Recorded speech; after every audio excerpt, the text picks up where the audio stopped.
Hello guys, good morning. कैसे हो आप सब? आपका एक बार फिर से स्वागत है आपके अपने चैनल आई विल पर, जिसमें कि हम कर रहे थे पॉलिटी की टेस्ट सीरीज। और आज हम आ जाते हैं अपने पार्ट नंबर 11 पर, मतलब जो 6 टेस्ट होने वाला है हमारा वो। ठीक है, हमारे टोटल 5 टेस्ट हो चुके हैं। आज हम आ जाते हैं अपने 6 टेस्ट पर। अगर आपको वीडियो अच्छी लगे तो लाइक कर देना और चैनल को सब्सक्राइब करना मत भूलना।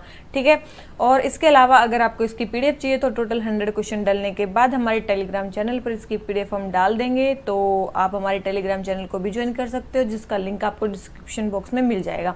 ठीक है, तो चलिए शुरू करते हैं आज के अपने क्वेश्चन से। और हाँ, अगर आपने अभी तक चैनल को सब्सक्राइब नहीं किया है तो please subscribe to our channel I will. ठीक है, अब आ जाते हैं अपने फर्स्ट क्वेश्चन।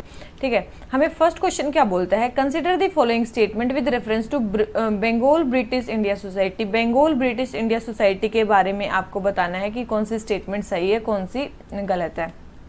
ठीक है, बंगाल ब्रिटिश इंडिया सोसाइटी के बारे में बताना है। सबसे पहले है, it was the second political public association to be formed in British India. British India में सेकंड पॉलिटिकल पब्लिक एसोसिएशन बनने वाली ये सेकंड संस्था थी। ठीक है, सेकंड है कि it sent petitions urging upon the government for increasing employment of Indians in public offices and for judicial reforms. इसने जो है पेटिशन भेजी या फिर गवर्नमेंट को अर्ज करने के लिए, किसके लिए? ताकि जो इंडियंस है उनका जो नंबर है एम्प्लॉयमेंट में वो इंक्रीज हो उसके पब्लिक स्पेसेस में, और जुडिशियल रिफॉर्म्स के लिए भी इन्होंने पेटिशन भेजी। थर्ड है, राम गोपाल घोष जो थे वो इसके फर्स्ट प्रेसिडेंट बने थे। तो आपको एक चीज ध्यान होनी चाहिए, जो बंगाल ब्रिटिश इंडिया सोसाइटी है सबसे पहले ये बनी कब थी? 1843 में बनी थी। कब बनी थी? 1843 में बनी थी, और ये सेकंड ऑर्गेनाइजेशन थी। इसका मतलब फर्स्ट ऑर्गेनाइजेशन कौन सी थी? आपने एक का नाम सुना होगा, जमींदारी एसोसिएशन। जमींदारी एसोसिएशन, ठीक है, जमींदारी एसोसिएशन ये पहली ऑर्गेनाइजेशन थी। ठीक है, ये पहली ऑर्गेनाइजेशन थी जमींदारी एसोसिएशन। और ये कब बनी थी जमींदारी? 1837 में। कब बनी थी? 1837 में बनी थी। एक इंट्रोवर्ट टाइप की ऑर्गेनाइजेशन थी, जो मेनली जो इंटरेस्ट हैं लैंडेड एरिस्टोक्रेसी के, उनको ये रिप्रेजेंट करती थी। किसके इंटरेस्ट को? लैंडलॉर्ड के जो इंटरेस्ट हैं उनके इंटरेस्ट को मेनली सर्व करते थे जमींदारी एसोसिएशन। ठीक है, अब आई हमारी, उसके बाद हमारी कौन सी एसोसिएशन बनी? Bengal British India Society. Yes, ये सेकंड पॉलिटिकल पब्लिक एसोसिएशन थी जो ब्रिटिश इंडिया में बनी थी। ठीक है, और इसने पेटिशन भी भेजे थे, किसके लिए? ताकि जो इंडियंस है उनका एम्प्लॉयमेंट इंक्रीज हो उसके पब्लिक ऑफिसेज में, और जुडिशियल रिफॉर्म्स के लिए भी इसने पेटिशन भेजी थी। ठीक है, इसमें मेनली क्या था? ये मेनली इसमें कौन कौन थे? इसमें तो जैसे लैंडेड एरिस्टोक्रेसी की ये मेनली क्लास थी, इसमें थे मेनली बंगाल के इंटेलेक्चुअल्स। ठीक है, बंगाल के इंटेलेक्चुअल्स थे इसमें मेनली। ठीक है, बंगाल के इंटेलेक्चुअल्स थे, और मेंबरशिप जो थी वो सभी एडल्ट्स इसमें मेंबरशिप ले सकते थे। ठीक है, याद रखना। और मेनली जो ये सोसाइटी थी, इसमें 15 मेंबर की एक एग्जीक्यूटिव कमेटी थी। कितनी मेंबर्स की? 15 मेंबर्स की क्या थी? एक एग्जीक्यूटिव कमेटी थी। क्या थी? एक एग्जीक्यूटिव कमेटी थी 15 मेंबर्स की। ठीक है, 15 मेंबर्स की इसमें एक एग्जीक्यूटिव कमेटी थी। उस 15 मेंबर्स में से जो 4 मेंबर थे वो तो थे यूरोपियन। ठीक है, 4 मेंबर थे यूरोपियन, और उसमें से जो 11 मेंबर थे वो क्या थे? इंडियंस।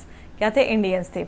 इसके अलावा अगर बात करें इसके जो प्रेसिडेंट थे, देखो ये तो हो गए हमने, कितने थे? 4 यूरोपियन थे, 11 इंडियन थे। तो एग्जीक्यूटिव कमेटी के जो प्रेसिडेंट थे वो कौन थे? वो इसके प्रेसिडेंट थे जॉर्ज थॉमसन। कौन से? इनके जॉर्ज थॉमसन। ठीक है, बस याद रखना, थॉमसन। ठीक है, इसके प्रेसिडेंट कौन थे? George Thomson. अब बात आ जाती है वाइस प्रेसिडेंट की। तो इनके वाइस प्रेसिडेंट कौन थे? इनके वाइस प्रेसिडेंट 2 थे। एक तो जो बोल रखा है ये राम गोपाल घोष, एक तो राम गोपाल घोष, और एक थे GF रैमफ्राई। कौन थे? एक थे GF रैमफ्राई। तो राम गोपाल घोष और रैमफ्राई दोनों क्या थे? वाइस प्रेसिडेंट थे। और उसके बाद एक आ जाती है, एक इसमें सेक्रेटरी की पोस्ट थी। किसकी पोस्ट थी? इसमें एक सेक्रेटरी की पोस्ट थी। वो कौन हेल्ड कर रहा था? वो थे पियरी चंद मित्रा। ठीक है, कौन थे वो? पियरी चांद मित्रा। ठीक है, पियरी चांद मित्रा थे, ये सेक्रेटरी की पोस्ट पे थे। तो तीनों चीजें समझ में आ गई। इसमें क्या थी? सबसे पहले तो ब्रिटिश बंगाल इंडिया सोसाइटी 1843 में बनी थी, सेकंड पॉलिटिकल ऑर्गेनाइजेशन थी। सेकंड बात क्या है कि इसकी एक 15 मेंबर ऑर्गेनाइजेशन थी। 15 मेंबर की एग्जीक्यूटिव काउंसिल कमेटी इसमें बनी थी, काउंसिल या कमेटी कुछ भी मानो। जिसमें ओनली 4 यूरोपियंस थे और 11 इंडियंस थे। इसमें से भी जो प्रेसिडेंट थे वो थे जी थॉमसन, ठीक है। उसके बाद वाइस प्रेसिडेंट थे एक तो यही राम गोपाल घोष और एक थे हमारे GF रैमफ्राई, और इसके जो सेक्रेटरी थे वो थे पियरी चांद मित्रा, ठीक है। तो ये सारी तीनों चीज़ें आपको क्या आ गई, समझ में आ गई। उसके बाद लेकिन देखो ये दोनों ही जो ऑर्गेनाइजेशंस थी बहुत ज़्यादा कुछ मतलब बहुत ज़्यादा कुछ नहीं कर पाई, दोनों ही ऑर्गेनाइजेशन बहुत ज़्यादा कुछ नहीं कर पाई।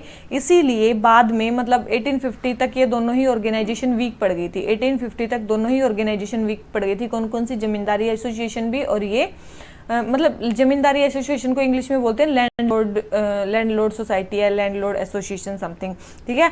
तो ये इसको बोलते हैं। इसके बाद 1850 तक ये वीक पड़ गई। तो 1851 में ये दोनों ऑर्गेनाइजेशन मर्ज हो गई थी। 1851 में जमींदारी एसोसिएशन और बंगाल ब्रिटिश इंडिया सोसाइटी दोनों ही क्या हो गई थी, वो हो गई थी मतलब वीक हो गई थी। तो 1851 में दोनों मर्ज हो गई, और मर्ज होके जो इन्होंने नाम बनाया वो थी ब्रिटिश इंडियन एसोसिएशन। किस नाम से हुई, ब्रिटिश इंडियन एसोसिएशन, ठीक है। ब्रिटिश इंडियन एसोसिएशन के नाम से जो थी ये चली, ठीक है। ब्रिटिश इंडियन एसोसिएशन के नाम से ये जो ऑर्गेनाइजेशन थी ये बनी। उसके बाद इसने पेटिशन भेजी ब्रिटिश पार्लियामेंट को, ताकि जो ज़्यादा से ज़्यादा जो इंडियंस है उनको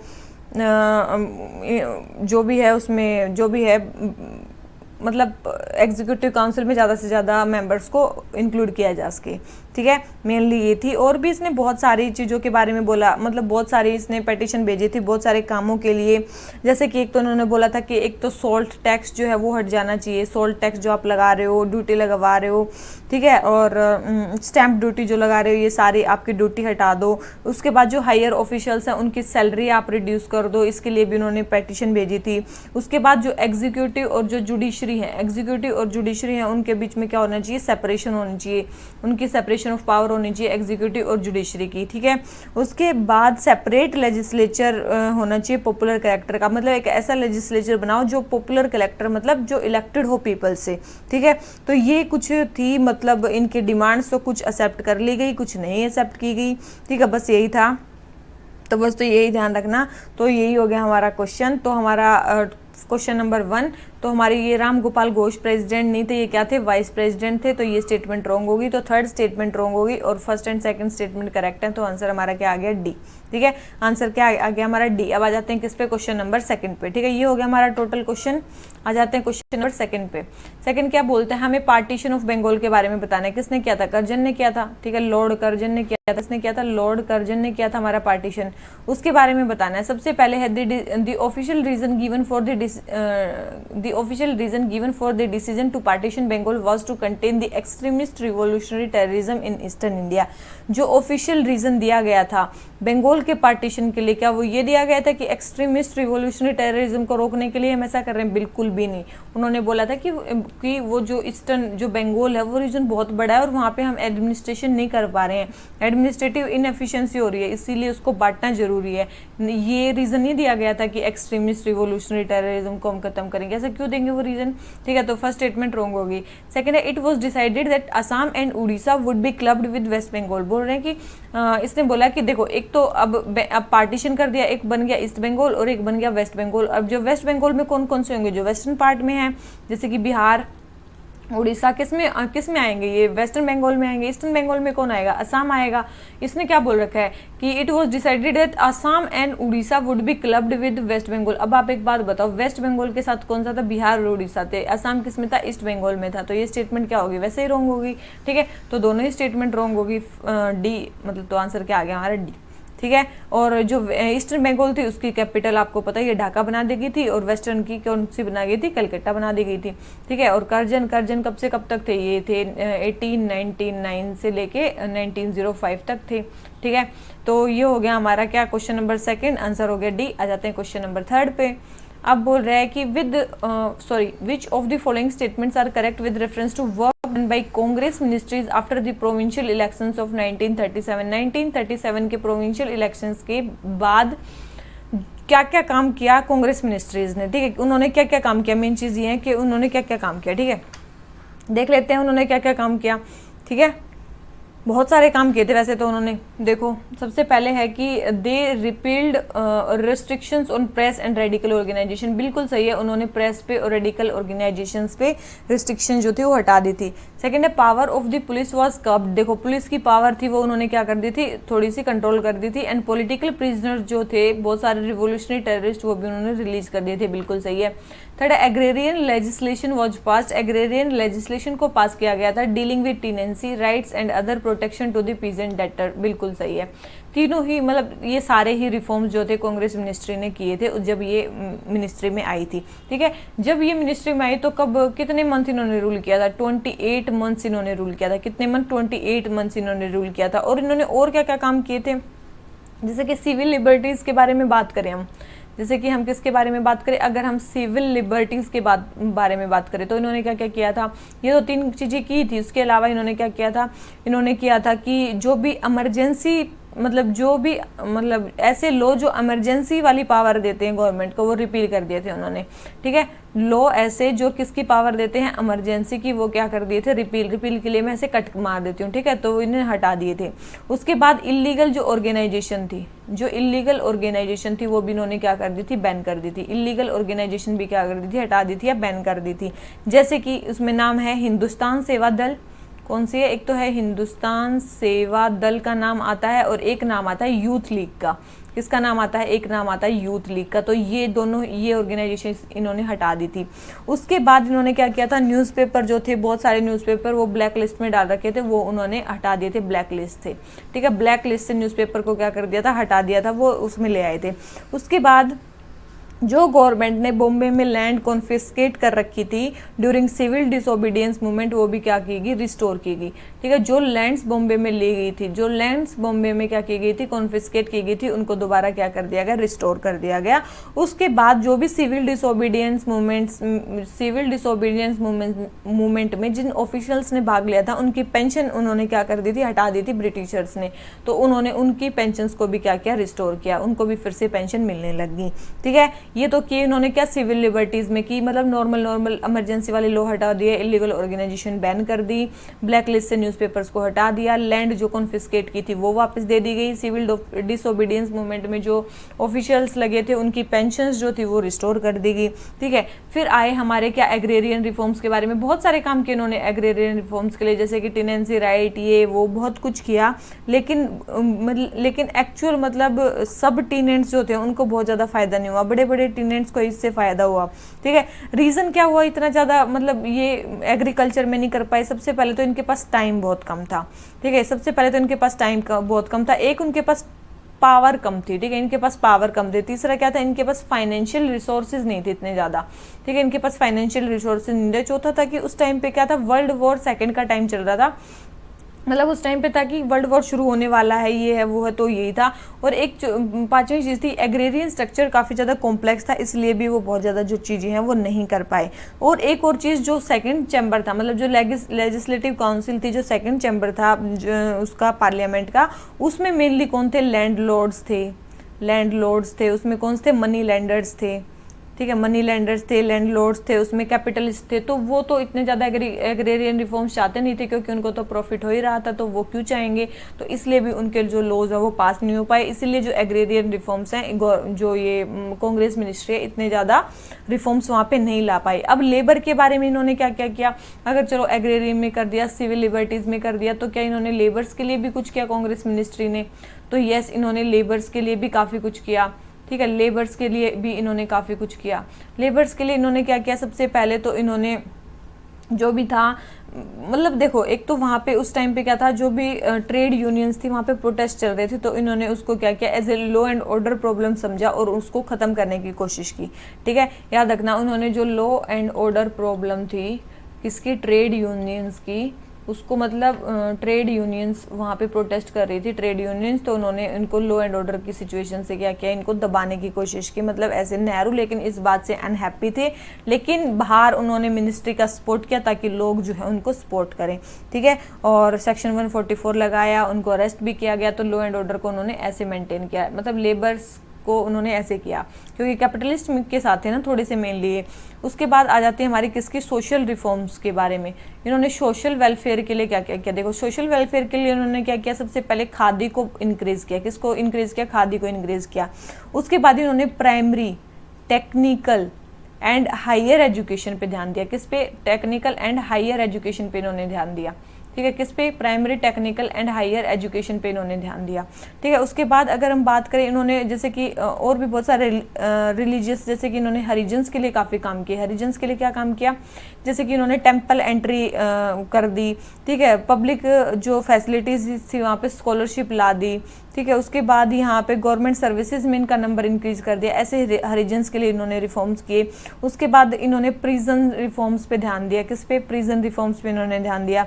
उसके बाद जो इंडिजिनस इंटरप्राइजेज थी वहाँ पे इन्होंने ध्यान दिया। इंडिजिनस जो इंडस्ट्री डेवलप हो सकती थी उन्होंने वहाँ पे ध्यान दिया, ठीक है। तो ये सारी चीज़ें इन्होंने as a social welfare measure की।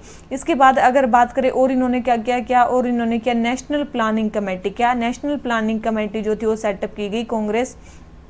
कांग्रेस ने नेशनल प्लानिंग कमेटी सेटअप की, और इसके प्रेसिडेंट कौन थे, सुभाष चंद्र बोस। कौन थे इसके प्रेसिडेंट, सुभाष चंद्र बोस थे। और ये कब सेटअप की गई थी, 1938 में, ठीक है। नेशनल प्लानिंग कमेटी, प्लानिंग करने के लिए कि हमें क्या करना है क्या नहीं करना है, ठीक है। इसके अलावा बहुत सारे लिटरेसी कैंपेन्स भी चलाएगी, बहुत सारे लिटरेसी कैंपेन्स की, भाई आपको पढ़ना चाहिए, ये नहीं पढ़ना चाहिए, ये सब चीज़ें, ठीक है। उसके बाद जो कांग्रेस थी उसने बहुत सारे कांग्रेस पुलिस स्टेशन और पंचायत भी लगाई। क्या क्या लगाई, कांग्रेस पुलिस स्टेशन और panchayat, Congress police stations and panchayats का भी उन्होंने क्या किया, मतलब वहाँ पे सेटअप की।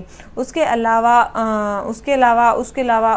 हाँ, लेकिन इन्होंने कब रिज़ाइन कर दिया, अभी इन्होंने रिज़ाइन कर दिया 1939 में। कब इन्होंने रिज़ाइन कर दिया, 1939 में, अक्टूबर में इन्होंने रिज़ाइन कर दिया था, ठीक है। क्यों, क्योंकि उस टाइम पे क्या था, वर्ल्ड वॉर जो सेकंड था वो स्टार्ट हो गया था, वर्ल्ड वॉर सेकंड स्टार्ट हो गया था, ठीक है। तो इसका इवेल्युएशन क्या आ रहा है, तो मेनली जो उस टाइम पे जो कांग्रेस थी वो क्या हो गई थी, थोड़ी एंटी लेबर उनका शिफ्ट हो गया था। मतलब ऐसा इवेल्युएशन देखने को आ रहा है कि उस टाइम पे जो कांग्रेस थी उसका एंटी लेबर शिफ्ट हो गया था।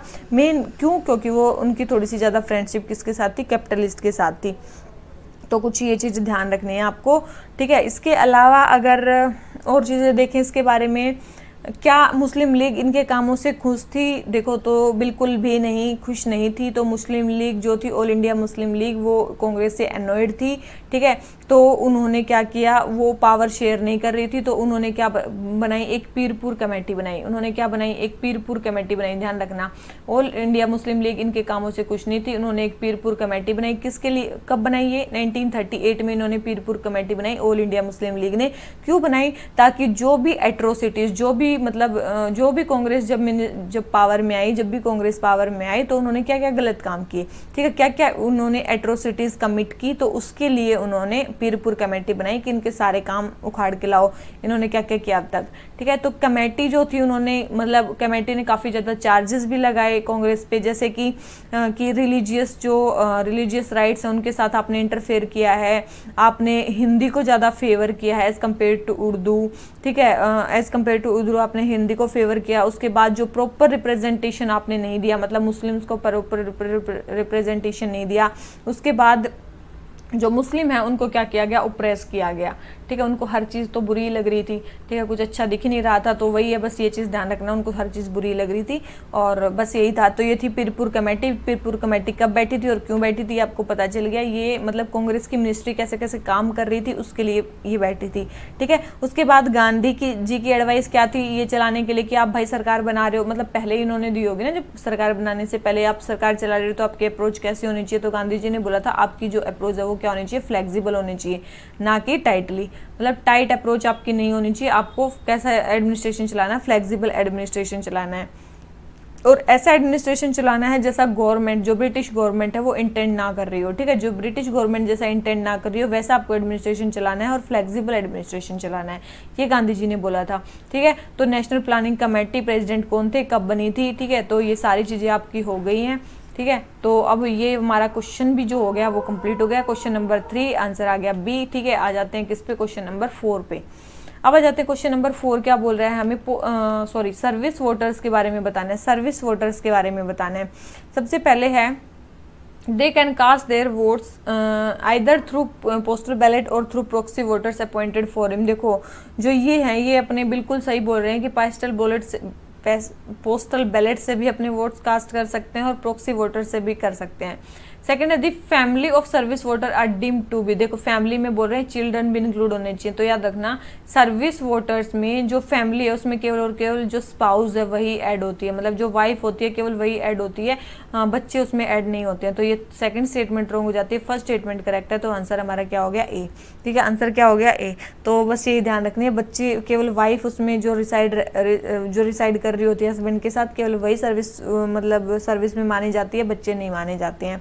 उसके अलावा जो प्रॉक्सी है, अब इसने बोला प्रॉक्सी वोटर होना चाहिए, प्रॉक्सी वोटर कहाँ से होना चाहिए, मान लो कहीं कहाँ से होना चाहिए, तो याद रखना जिस कॉन्स्टिट्यूएंसी में इलेक्शन हो रहे हैं वो वहीं का क्या होना चाहिए, रेजिडेंट होना चाहिए। कहाँ का रेजिडेंट होना चाहिए, वो वहीं का रेजिडेंट होना चाहिए। और रजिस्टर्ड वोटर हो या ना हो, ठीक है, वहाँ का रेजिडेंट होना चाहिए। ठीक है, लेकिन हाँ डिस्क्वालीफाई नहीं होना चाहिए कि ये भाई डिस्क्वालीफाई है इलेक्शन, ये वहाँ से वोट दे नहीं सकता, तो डिस्क्वालीफाई नहीं होना चाहिए वोटिंग देने से, बस वैसे वो वहाँ का रेजिडेंट होना चाहिए। ये भी नहीं है कि वो रजिस्टर्ड वोटर ही होना चाहिए, ऐसा नहीं है। ठीक है, तो वो होगा प्रॉक्सी वोटर। तो क्वेश्चन नंबर 4 आंसर हो जाता है ए। आ जाते हैं किस पे, क्वेश्चन नंबर 5 पे। To protect monument places and objects of an artistic और historic interest is an provision made under, देखो मैंने बोला था आपको नेशनल एंथम की तरह कुछ याद होना चाहिए। ठीक है, कुछ चीज़ें याद होनी चाहिए। तो ये क्या है, ये क्या है, ये क्या है, ये क्या है, डीपीएसपी। क्या है ये, डीपीएसपी है। किस में लिखा गया है, ऐसा आर्टिकल 49 में लिखा गया है। किस में लिखा गया है, आर्टिकल 49 में ऐसा लिखा गया है कि हमें जो मोन्यूमेंट्स हैं, प्लेसेस हैं, ऑब्जेक्ट्स हैं आर्टिस्टिक और हिस्टोरिक इंटरेस्ट के, उनको क्या करना है, प्रोटेक्ट करना है। ठीक है, अब आप बोलोगे ड्यूटी भी तो है हमारी ऐसी, यस हमारी एक ड्यूटी भी है, उसमें मेनली क्या करना है, हमें रिच जो हेरिटेज है कंट्री की उसको प्रिवेंट करना है, प्रोटेक्ट करना है। कंट्री की जो रिच हेरिटेज है उसको क्या करना है, और कंपोजिट कल्चर को क्या करना है, वैल्यू करना है और प्रिजर्व करना है। दो चीज़ करनी है, क्या करनी है, एक तो वैल्यू करनी है उनकी और एक वो प्रिजर्व करनी है। ठीक है, क्या, एक तो रिच कल्चर, ठीक है, एक तो रिच कल्चर और एक रिच हेरिटेज। ठीक है, याद रखना कंपोजिट कल्चर और रिच हेरिटेज, ये दो चीज़ को करना है। तो ये है फंडामेंटल ड्यूटी, और मोन्यूमेंट्स वगैरह को प्रोटेक्ट करना है, ये है हमारा डीपीएसपी। क्वेश्चन नंबर 5 आंसर हो गया बी। आ जाते हैं क्वेश्चन नंबर 6 पे। हमें बताना है कि Consider the following statement. First, the president can transfer a judge from one high court to another after consulting the chief minister of respective state. बोल रहे हैं कि जो प्रेसिडेंट है वो एक जज को ट्रांसफर कर सकते हैं एक हाई कोर्ट से अनदर हाई कोर्ट में चीफ मिनिस्टर से एडवाइस लेके। तो आप एक बात बताओ, प्रेसिडेंट जो है ना वो ट्रांसफ़र तो कर सकते हैं, लेकिन क्या वो चीफ मिनिस्टर से एडवाइस लेंगे? बिल्कुल भी नहीं। किससे एडवाइस लेंगे? वो लेंगे चीफ जस्टिस से। किससे? चीफ जस्टिस ऑफ इंडिया से वो एडवाइस लेंगे, ना कि उससे एडवाइस लेंगे। तो फर्स्ट स्टेटमेंट हो गई हमारी रॉन्ग। सेकंड है द ट्रांसफर ऑफ जजेस from one high court to another is not subject to judicial review. देखो ये बोल रहे कि वो सब्जेक्ट ऑफ जुडिशियल रिव्यू नहीं है। तो आप एक बात बताओ, तो सब्जेक्ट ऑफ जुडिशियल रिव्यू तो होगा ना, तो याद रखना ये सब्जेक्ट ऑफ जुडिशियल रिव्यू है, मतलब है जुडिशियल रिव्यू उसमें होगा। 1994 में ये कंसेप्ट आया था कि जुडिशियल रिव्यू बहुत ज़रूरी है ताकि जो ट्रांसफ़र ऑफ जजेस है वो आर्बिट्रेरी ना हो, किसी भी मतलब वैसे ही ना कर दिया जाए। ठीक है, लेकिन अगर जुडिशियल रिव्यू करवाना है तो कौन इसको मतलब वो कर सकता है, चैलेंज कौन कर सकता है उस डिसीजन को? याद रखना जिस जज का ट्रांसफर हुआ केवल वही उस डिसीजन को क्या कर सकता है, चैलेंज कर सकता है कोर्ट में। ठीक है, तभी उसका वो होगा, क्या होगा, जुडिशियल रिव्यू होगा। बस ये चीज़ ध्यान रखना। 1994 में एक कंसेप्ट आया था कि केवल और केवल जिस जज का ट्रांसफर हुआ है वही क्या कर सकता है, उस डिसीजन को चैलेंज कर सकता है कोर्ट में। ठीक है, तो बस ये हो गया हमारा क्वेश्चन। और इसके अलावा अगर हम बात करें देखो ये 1994 में आया। 1998 में एक और कंसेप्ट आया, क्या? 1998 में मैंने बताया था थर्ड जजेस केस की, जो चीफ जस्टिस ऑफ इंडिया है उसका सोल ओपिनियन नहीं माना जाएगा। इसका मतलब चीफ जस्टिस ऑफ इंडिया जब भी ट्रांसफर कर रहे होंगे तो कितने जजेस से पूछेंगे? सबसे पहले तो है 4 सीनियर मोस्ट जजेस of supreme court, 4 senior most जजेस ऑफ सुप्रीम कोर्ट, और 2 जो हैं chief justice of high court, एक जहाँ से आप ट्रांसफर कर रहे हो, एक जहाँ पे आप ट्रांसफर कर रहे हो। ठीक है, मान लो हरियाणा से पंजाब में ट्रांसफर होना है तो हरियाणा, एक तो हरियाणा के वहाँ पे क्या होंगे, चीफ जस्टिस होंगे, और एक जब मतलब वहाँ पे तो सेम एक कोर्ट है, किसी और स्टेट का ले लो। ठीक है, बहुत ही गंदा एग्जांपल मैंने दिया है, दिमाग नहीं चल रहा मेरा। ठीक है, तो जो भी हैं 2 हाई कोर्ट्स के ले लो, Delhi to Punjab Haryana high court ले लो। ठीक है, पंजाब हरियाणा हाई कोर्ट ले लो, तो वहाँ तो दोनों के जो गवर्नर है वो वहाँ पे जाएंगे। ठीक है, चीफ जस्टिस वहाँ के जाएंगे। ठीक है, गवर्नर में क्या बोल रही हूँ।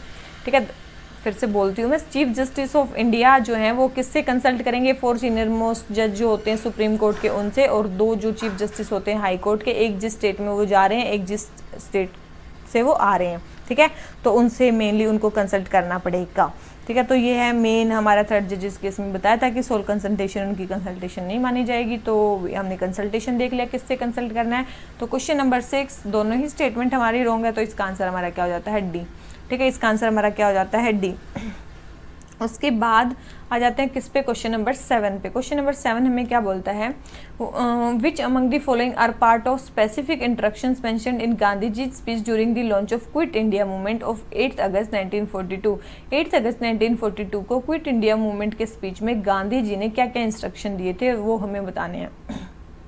तो सबसे पहले है the government servants to resign immediately. देखो उन्होंने बिल्कुल भी नहीं बोला था, उन्होंने बोला था कि गवर्नमेंट सर्वेंट्स को रिजाइन करने की जरूरत नहीं है, केवल अपना एलिजियंस जो है वो कांग्रेस को आप शो कर दो, ठीक है, डिक्लेयर कर दो कि हम कांग्रेस की तरफ हैं, आपको रिजाइन करने की जरूरत नहीं है। तो बिल्कुल भी नहीं, उन्होंने ये बिल्कुल नहीं बोला था कि जो सर्वेंट्स है वो रिजाइन कर दो। सेकेंड है princes to accept the sovereignty of Indian National Congress. देखो प्रिंसेस को उसने बोला था कि सोवरेनिटी ऑफ पीपल को आप एक्सेप्ट करो, किसको, sovereignty of your own people को एक्सेप्ट करो, आपको ब्रिटिशर्स की सोवरेनिटी एक्सेप्ट करने की जरूरत नहीं है।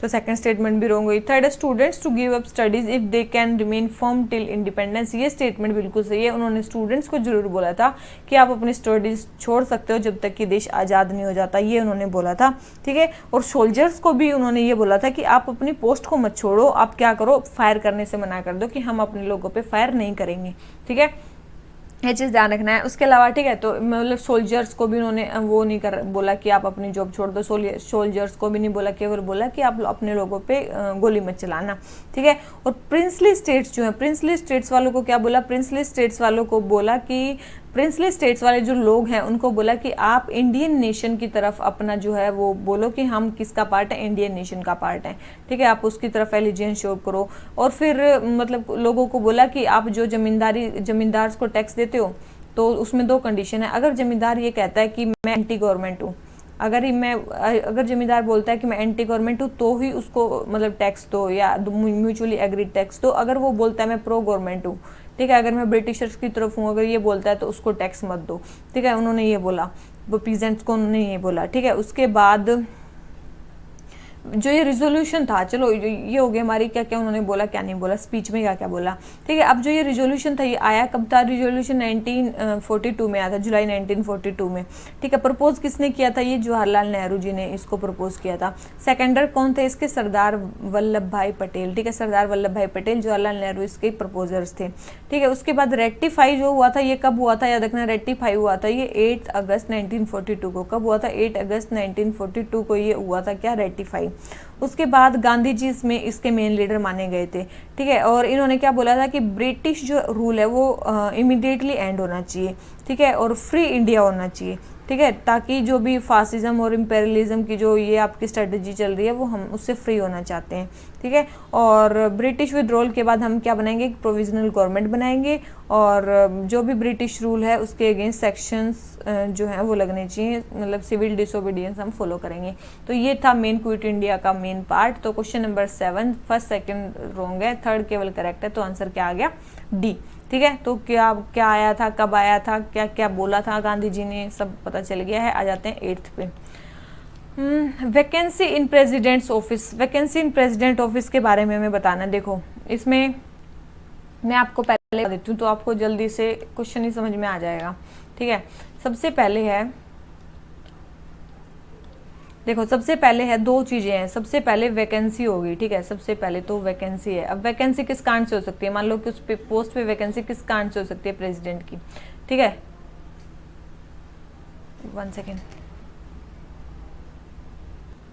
ठीक है। तो इसने बोली थी कि अब वैकेंसी किस किस कारण से हो सकती है। वैकेंसी जो है देखो, एक तो हो सकती है कि जो प्रेसिडेंट है उसकी जो टर्म है वो एक्सपायर हो गई हो, ठीक है, एक्सपायरी हो गई हो टर्म की, बस ये आप स्पेलिंग खुद देख लेना, ठीक है, एक्सपायर हो गई हो टर्म, ठीक है।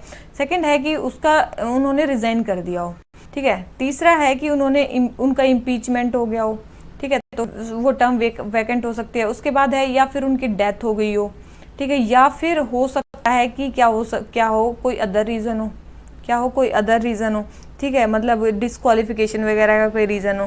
तो याद रखना अगर टर्म एक्सपायरी हो जाती है, अगर उनकी टर्म एक्सपायर हो जाती है तो याद रखना जब तक नेक्स्ट प्रेसिडेंट नहीं आ जाते, जब तक नेक्स्ट प्रेसिडेंट नहीं आ जाते तब तक जो पुराने वाले प्रेसिडेंट है वही रहेंगे। जब तक नेक्स्ट प्रेसिडेंट नहीं आ जाते तब तक जो पुराने वाले प्रेसिडेंट है वही रहेंगे, ताकि जो बीच में क्या ना हो, कुछ खाली ना हो, मतलब इंटरिग्यूनम ना हो। ठीक है, ये टर्म यूज़ की गई है, ये देख लेना, ये ना हो ताकि, ठीक है। तो इसी तभी एक्सपायरी ऑफ टर्म पे नेक्स्ट प्रेसिडेंट जब तक नहीं आ जाते तब तक पहले वाले प्रेसिडेंट ही रहेंगे, उनकी टर्म थोड़ी एक्सटेंड हो सकती है। उसके बाद आ जाती है हमारी ये सारी टर्म की, अगर वो रिजाइन करते हैं, इम्पीच करते हैं, डेथ हो जाती है, कोई अदर रीज़न है। अगर ये सारे रीज़न है, या रिज़ाइन कर देते हैं या फिर इम्पीच कर देते हैं या फिर उनकी डेथ हो जाती है या कोई अदर रीज़न है, तो क्या होगा, याद रखना यहाँ पे क्या होगा, वाइस प्रेसिडेंट जो है वो किसकी तरह एक्ट करेंगे, प्रेसिडेंट की तरह एक्ट करेंगे। किसकी तरह, वाइस प्रेसिडेंट प्रेसिडेंट की तरह एक्ट करेंगे जब तक कि अनटिल न्यू प्रेसिडेंट नहीं आ जाते, अनटिल न्यू प्रेसिडेंट नहीं आ जाते। ठीक है, और इलेक्शन जो है, याद रखना, इलेक्शन, दूसरी चीज़, जो इलेक्शन है वो कितने दिन के अंदर होना चाहिए, 6 महीने के अंदर होना चाहिए। जो इलेक्शन है वो 6 मंथ्स के अंदर होना चाहिए, जब जिस डेट से वो सीट खाली हुई है उस दिन से 6 महीने के अंदर जो है वो इलेक्शन हो जाना चाहिए। ठीक है, एक और बात, मतलब चलो ये तो होगी resign, impeach, death, the reason, मतलब मान लो कि डिस्क्वालिफिकेशन हो गया, ठीक है, या फिर ये एक्सपायरी होगी। इसके अलावा बाई चांस मान लो कि वो इल हैं, इलनेस है, या फिर उनको कोई डिजीज़ है, या फिर वो वैसे ही एब्सेंट है, मतलब जुकाम हो गया, खांसी हो गई, बुखार हो गया, ये चीज़ मानो, ठीक है, इसीलिए वो ऑफिस में नहीं आ रहे, तो याद रखना, तो वाइस प्रेसिडेंट जो है वो प्रेसिडेंट की तरह एक्ट कर सकते हैं। मान लो कि वाइस प्रेसिडेंट नहीं है तो कौन एक्ट करेगा, तो CGI जो है वो एक्ट करेंगे एज ए मतलब एज प्रेसिडेंट। अगर CGI भी नहीं है तो कौन एक्ट करेगा, याद रखना, सीनियर मोस्ट सुप्रीम कोर्ट जज। कौन, सीनियर मोस्ट सुप्रीम कोर्ट जज, उनको कौन क्या करेगा, act as a prime, act as a president. ठीक है, तो ये चीज़ ध्यान रखनी है कि कौन कब करेगा। देखो, जो अगर प्रेसिडेंट की वैकेंसी हो जाती है तो कुछ चीज़ें हैं, या तो टर्म एक्सपायरी हो गई होगी तो याद रखना पहले वाले प्रेसिडेंट ही रहेंगे, या रिजाइन, इम्पीच, डेथ या कुछ भी हो जाता है तो vice president as a president act करेंगे, अगर ठीक है, जब तक नहीं आ जाते। उसके बाद क्या, अगर इलनेस, डिजीज या वगैरह है तो भी वाइस प्रेसिडेंट प्रेसिडेंट की तरह एक्ट करेंगे, नहीं तो है CGI, नहीं तो फिर सीनियर मोस्ट सुप्रीम कोर्ट जज।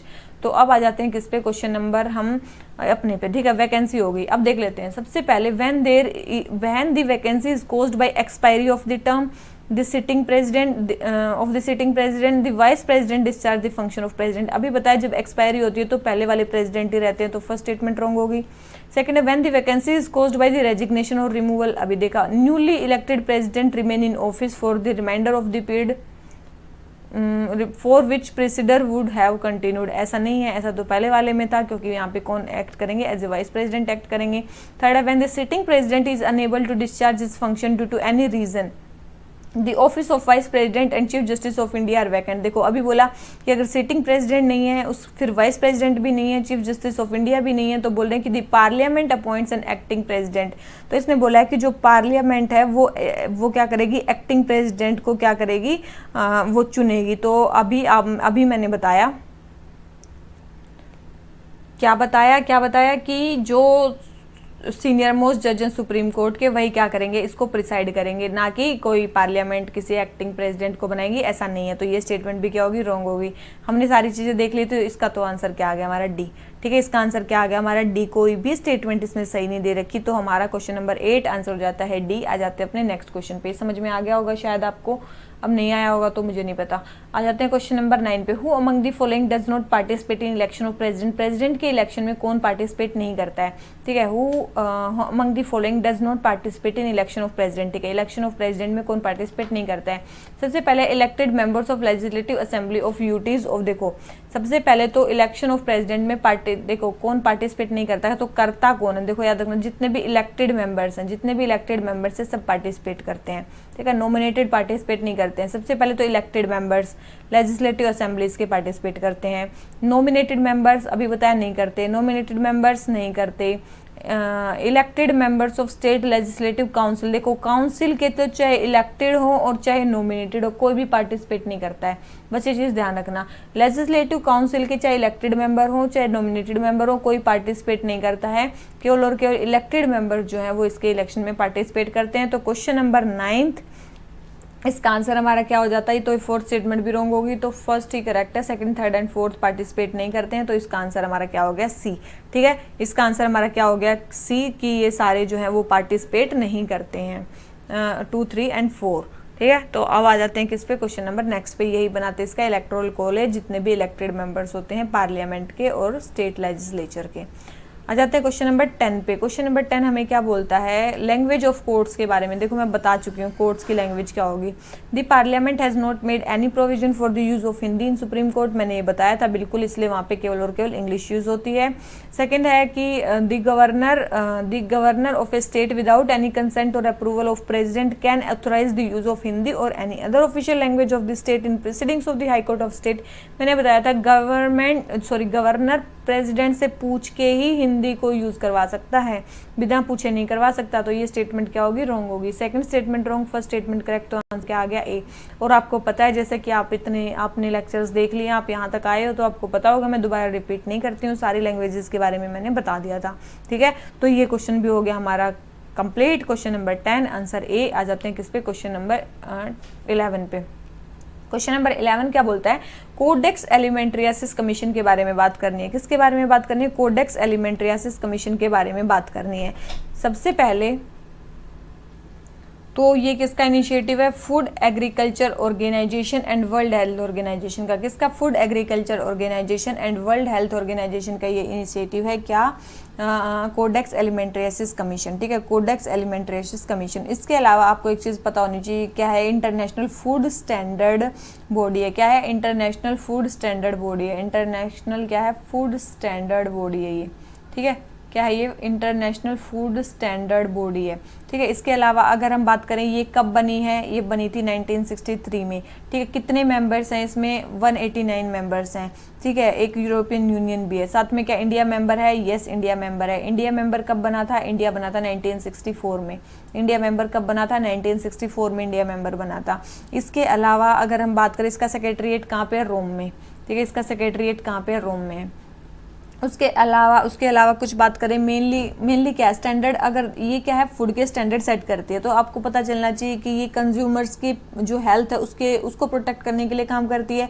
ठीक है, ताकि जो फूड का जो ट्रेड हो रहा है उसमें फेयर प्रैक्टिसेस यूज हों। ठीक है, और साल में एक बार मिलती है ये, कितनी बार मिलती है, साल में वंस। ठीक है, वंस ए ईयर। ठीक है, वंस ए ईयर, साल में एक बार ये मिलती है। उसके अलावा बात करें इसी के अंडर एक और मतलब वो बनी है, क्या बनी है, कमेटी बनी है, जिसको बोलते हैं कोडेक्स कमेटी। जिसको क्या बोलते हैं, Codex committee on spices and culinary herbs. ठीक है, culinary हर्ब्स, तो ये है Codex committee on spices and culinary herbs. ये क्या बनी है, मतलब ये एक कमेटी बनी है, इसी के अंडर ये कमेटी है। ये कब बनी थी, 2013 में बनी थी।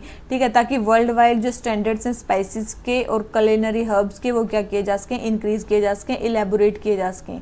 ठीक है, स्टैंडर्ड्स उनके इंक्रीज किए जा सकें। उसके अलावा 2021 में जो है इसकी 5th मीटिंग हुई है। कौन सी मीटिंग हुई है, इसकी 5th मीटिंग हुई है, और उसका होस्ट कौन था, इंडिया था। ठीक है, उसका होस्ट इंडिया था। और जो इसका सेक्रेटरीट है, जो सेक्रेटरीट है वो कौन, इंडिया में कौन इसका सेक्रेटरीट प्रोवाइड किया था, मतलब सेक्रेटरीट इसके किसने प्रोवाइड किया था इंडिया में, तो स्पाइस बोर्ड ने। कौन है, स्पाइस बोर्ड ऑफ इंडिया ने इसका सेक्रेटरीट प्रोवाइड किया था। और स्पाइस बोर्ड जो है किस मिनिस्ट्री के अंडर आता है, ministry of commerce and industry के अंडर। किसके under, ministry of commerce and industry के अंडर आता है हमारा स्पाइस बोर्ड, जिसने इसको सेक्रेटरीट प्रोवाइड किया था इंडिया में। इंडिया ने इसको होस्ट किया था। ठीक है, कब, 2013 में ये बनी है। ये इसी के नीचे कोडेक्स एलिमेंट्रियासिस कमीशन के नीचे कमेटी है। ये कोडेक्स एलिमेंट्रियासिस कमीशन 1963 में बना है।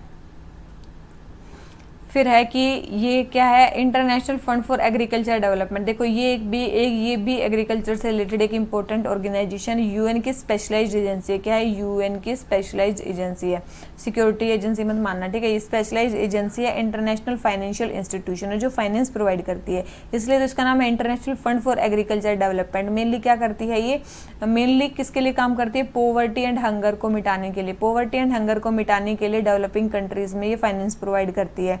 ठीक है, और ये बनी कब है, IFAD 1977 में। कब बनी है, 1977 में बनी है। जो 1974 में वर्ल्ड फूड कॉन्फ्रेंस हुई थी उसके रिजल्ट से बनी है ये IFAD। ठीक है, इसके मेंबर्स कितने हैं, इसके मेंबर्स हैं 177। और क्या इंडिया इसका मेंबर है, यस इंडिया भी इसका मेंबर है, इंडिया इसका भी मेंबर है। ठीक है, IFAD का भी इंडिया मेंबर है। और ये एक मतलब मैंने पहले भी बताया था, ये एक रिपोर्ट निकालते हैं जिसको बोलते हैं क्या, रूरल डेवलपमेंट रिपोर्ट है। एनुअल रिपोर्ट निकालते हैं, रूरल डेवलपमेंट रिपोर्ट। तो ये भी याद रखना ये रिपोर्ट निकालती है। ठीक है, अगर आप हमारे पिछले सितंबर से करंट अफेयर्स देख रहे हो तो आपको ये क्वेश्चन जो है वो हलवा लगेगा, नहीं तो फिर आपको बहुत ही ज़्यादा टफ लगेगा। ठीक है, फिर है ये global food security initiative. Global food security initiative ये एक टाइप की प्राइवेट ऑर्गेनाइजेशन है, बस याद रखना ये एक टाइप की प्राइवेट ऑर्गेनाइजेशन है, मेनली जिसको कौन मैनेज करता है, कंज्यूमर गुड्स फोरम। कौन इसको मैनेज करता है, कंज्यूमर फूड्स फोरम। मेनली इसको फूड्स फोरम मेनली इसको क्या करती है, goods forum, sorry consumer goods forum, consumer goods forum इसको मेनली वो करती है, मैनेज करती है। कब ये बनी है, 2000 में ये बनी है। कब बनी है, ग्लोबल फूड्स ये 2000 में बनी है, और ये भी मेनली फूड सेफ्टी स्टैंडर्ड्स के लिए ही बनी है। तो ये भी हमारा क्वेश्चन हो जाता है कंप्लीट। तो हमारा question number 11, Codex elementary assist commission किसका इनिशिएटिव है, फूड एग्रीकल्चर ऑर्गेनाइजेशन का और वर्ल्ड हेल्थ ऑर्गेनाइजेशन का। ठीक है, वर्ल्ड हेल्थ ऑर्गेनाइजेशन का और फूड एंड एग्रीकल्चर ऑर्गेनाइजेशन का है। तो ये क्वेश्चन हमारा हो जाता है complete. Question number 11 answer A. आ जाते हैं किस पे, क्वेश्चन नंबर 12 पे। क्वेश्चन नंबर 12 हमें क्या बोलता है, इनइफेक्टिवनेस ऑफ पार्लियामेंट कंट्रोल। देखो पार्लियामेंट जो है वो एग्जीक्यूटिव को कंट्रोल क्यों नहीं कर पाती, उसका इनइफेक्टिवनेस के कारण क्या क्या है। सबसे पहले तो देखो पार्लियामेंट का साइज बड़ा है, डेलीगेटेड लेजिस्लेशन भी होता है, और जिलोटिन जो है वो ज़्यादा उसका यूज़ होता है फाइनेंशियल कंट्रोल के लिए। तो बिल्कुल ये तीनों ही स्टेटमेंट करेक्ट है। ठीक है, तो इसीलिए जो पार्लियामेंट है वो बहुत ज़्यादा कंट्रोल नहीं कर पाती, और मेन चीज़ है ये किसका टॉपिक है, मेंस का टॉपिक है। ठीक है, अच्छे से कर लेना। Question number 12 answer D. आ जाते हैं क्वेश्चन नंबर 13 पे। अकाली मूवमेंट जो ऑर्गेनाइज्ड था वो किसके लिए हुआ था। देखो अकाली मूवमेंट जो था वो किसके लिए हुआ था, सिख जो गुरुद्वारा थे उनको करप्ट महंत से के कंट्रोल से हटाने के लिए हुआ था। ठीक है, 1920s में हुआ था, ये तो आपको पता होना चाहिए। तो क्वेश्चन नंबर 13 आंसर हो गया बी। आ जाते हैं क्वेश्चन नंबर 14। 1786 के अमेंडिंग एक्ट के बारे में बताना है क्या चीज हुई थी। देखो 1786 के अमेंडिंग एक्ट में दो चीजें मेन हुई थी। सबसे पहले दो चीज हुई थी। देखो सबसे पहले 1786 में लॉर्ड जो कॉर्नवालिस थे वो गवर्नर जनरल ऑफ बंगाल बनाए गए थे। क्या बनाए गए थे, सबसे पहले तो वो गवर्नर जनरल ऑफ बंगाल बने थे। ठीक है, तो उन्होंने जब भी वो अपॉइंट हुए तो उन्होंने दो डिमांड्स रखी। क्या डिमांड्स रखी, उन्होंने दो डिमांड रखी। सबसे पहले तो जो भी काउंसिल होगी कुछ स्पेशल केसेस में वो क्या कर सकते हैं, अपनी पावर्स को ओवरराइड कर सकते हैं। मतलब अगर काउंसिल कुछ कह रही है तो उनकी पावर को ओवरराइड कर सकते हैं कुछ स्पेशल केसेस में। पहली बात तो मेरे को ये पावर देनी चाहिए। दूसरी चीज़ वो कमांडर एंड चीफ भी बनेंगे, मतलब गवर्नर जनरल के साथ कमांडर एंड चीफ की जो पोस्ट है वो भी वही हेल्ड करेंगे। तो ये दोनों पोस्ट उनको चाहिए थी। ये दो डिमांड इन्होंने रखी थी और दोनों डिमांड इनकी मान ली गई थी। ठीक है, तो ये भी चीज़ ध्यान रखनी है, ये दोनों डिमांड इसकी मान ली गई थी। तो यही थी 1786 का अमेंडिंग एक्ट। तो सबसे पहले बोल रखा है कि the act introduce the concept of civil law. Civil law का कंसेप्ट आया था 1793 में। कब आया था, 1793 में इसका कंसेप्ट आया था किसका, सिविल लॉ का। तो ये स्टेटमेंट रॉन्ग होगी। It empower the board of control to combine the two offices of, देखो गवर्नर जनरल और कमांडर इन चीफ का जो ऑफिस है उसको कंबाइन करने की बात चली थी, लेकिन किसने इसको बोला था, बोर्ड ऑफ कंट्रोल ने नहीं, कोर्ट ऑफ डायरेक्टर्स ने। किसने, कोर्ट ऑफ डायरेक्टर्स ने इसको एम्पावर किया था। तो ये स्टेटमेंट भी हमारी सेकंड भी रॉन्ग होगी। तो first statement wrong, second statement wrong, answer क्या आ गया डी। क्योंकि क्या पूछा, करेक्ट करो, करेक्ट तो एक भी नहीं है। तो क्वेश्चन नंबर 14 का भी आंसर हमारा क्या हो जाता है, डी। ठीक है, आ जाते हैं किस पे, क्वेश्चन नंबर 15 पे।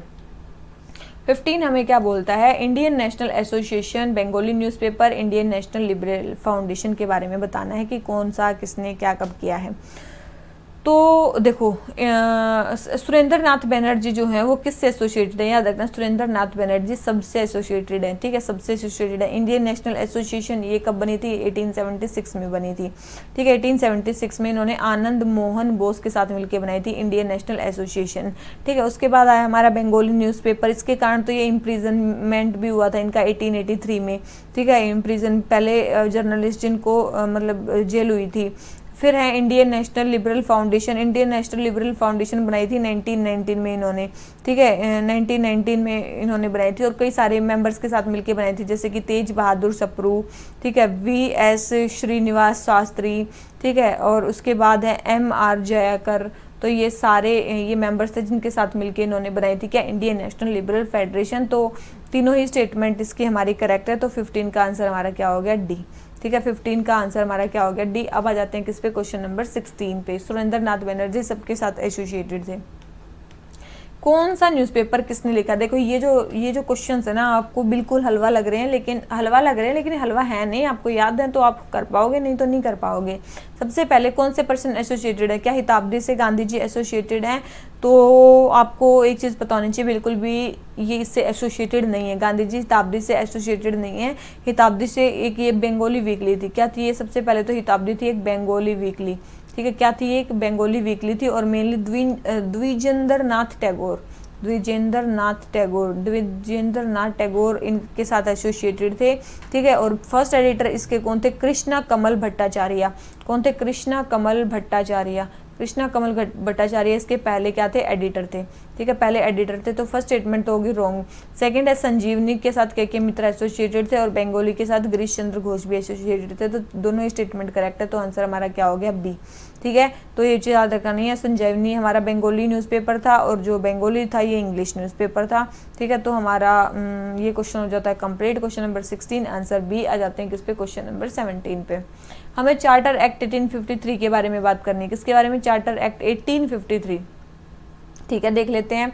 1853 के बारे में क्या बोलता है? सबसे पहले है the act did not mention anything about the further renewal of company charter. Company के चार्टर के फर्दर रिमूवल के बारे में उसमें कुछ नहीं लिखा गया था, बिल्कुल कुछ नहीं लिखा गया था। सेकंड है it provided for the separation of executive and legislative functions of the governor general councils ने, मतलब इसी एक्ट ने सेपरेशन ऑफ जो एग्जीक्यूटिव और लेजिस्लेटिव काउंसिल के जो फंक्शंस है गवर्नर जनरल काउंसिल में उसको अलग अलग किया था। तो ये स्टेटमेंट भी करेक्ट है, ये भी उसने किया था। तो दोनों ही स्टेटमेंट करेक्ट है, तो आंसर हमारा क्या आ गया? सी, ठीक है। चार्टर एक्ट के बारे में दोनों चीज़ें सही हैं।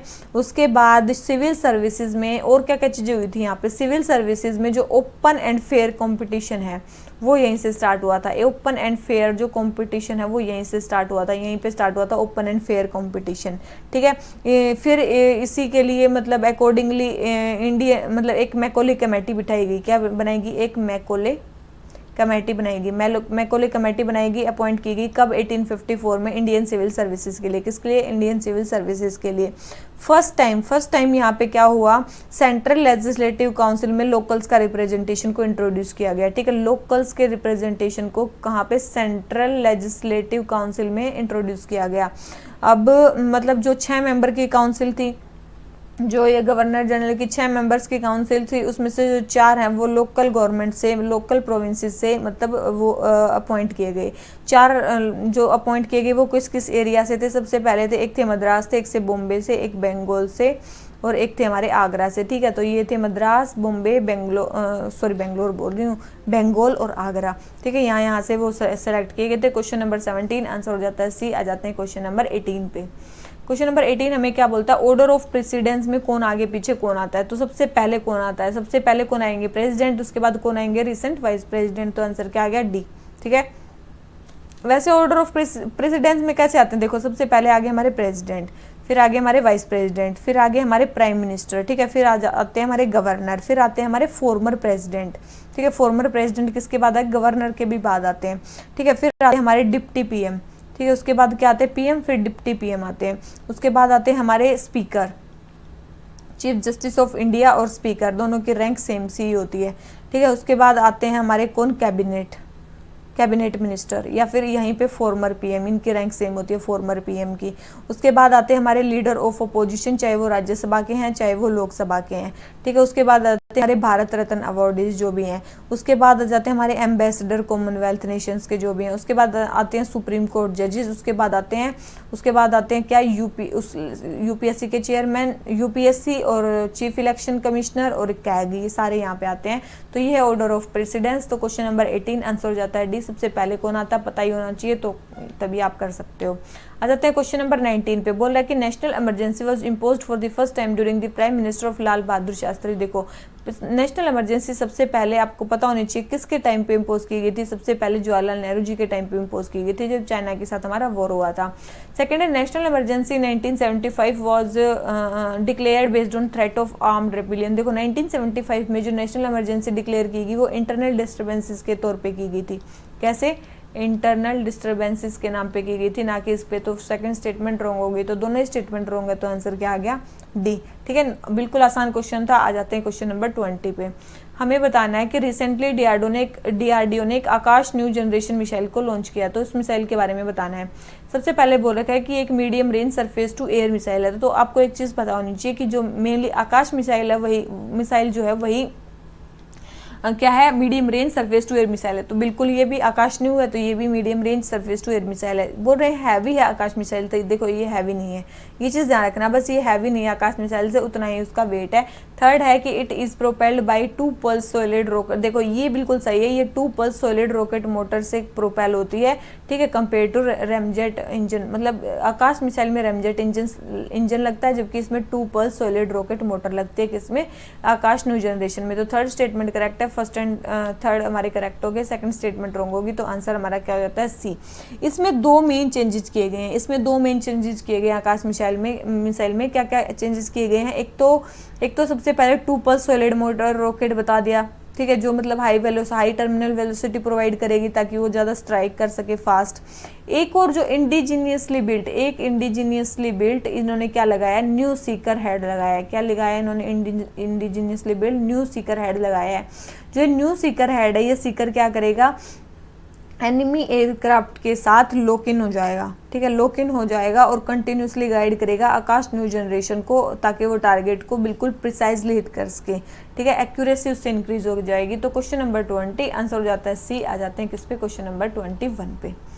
ठीक है, 21 हमें क्या बोलता है? 21 बोलता है कि कॉन्स्टिट्यूशनल प्रोविजंस के बारे में बताना है। Parliament can make law on matters of state list in which of, देखो इसने बोल रखा है कि पार्लियामेंट जो है स्टेट लिस्ट में किन मैटर्स के ऊपर जो है वो लॉ बना सकती है।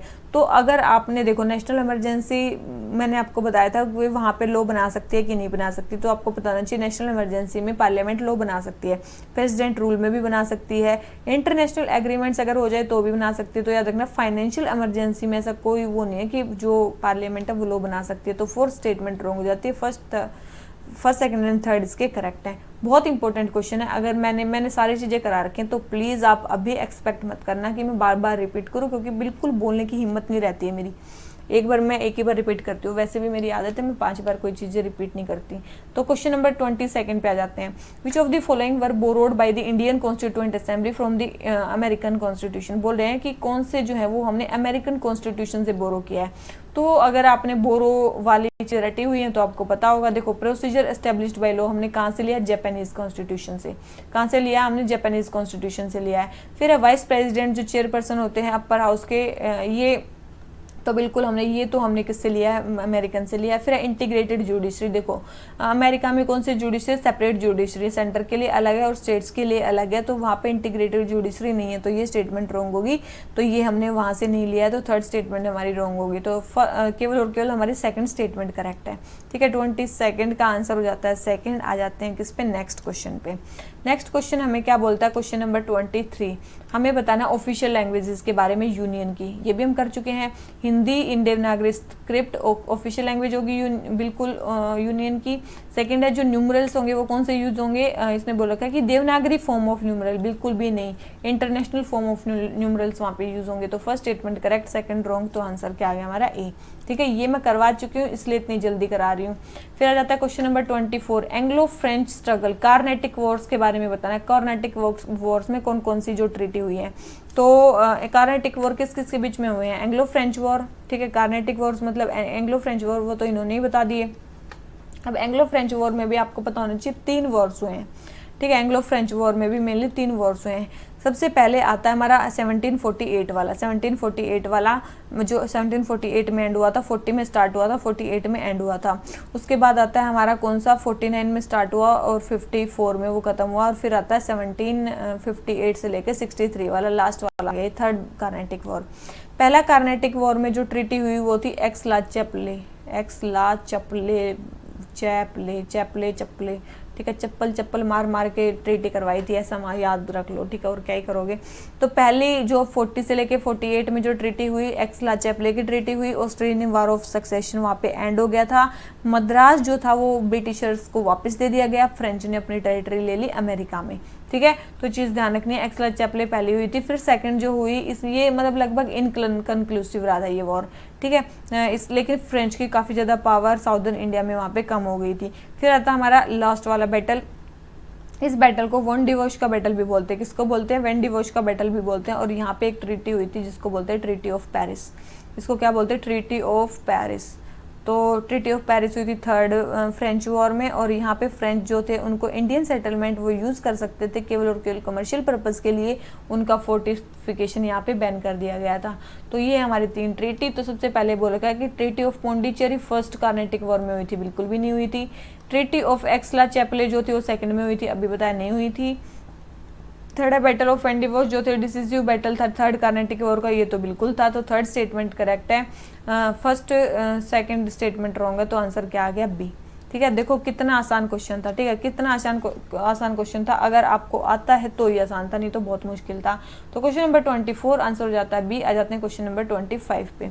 1909 के एक्ट के बारे में बताना है। 1909 के एक्ट के बारे में सबसे पहले इसको क्या बोला जाता है? मोरले मिंटो रिफॉर्म्स के बारे में बोला जाता है, ठीक है, मोरले मिंटो रिफॉर्म्स।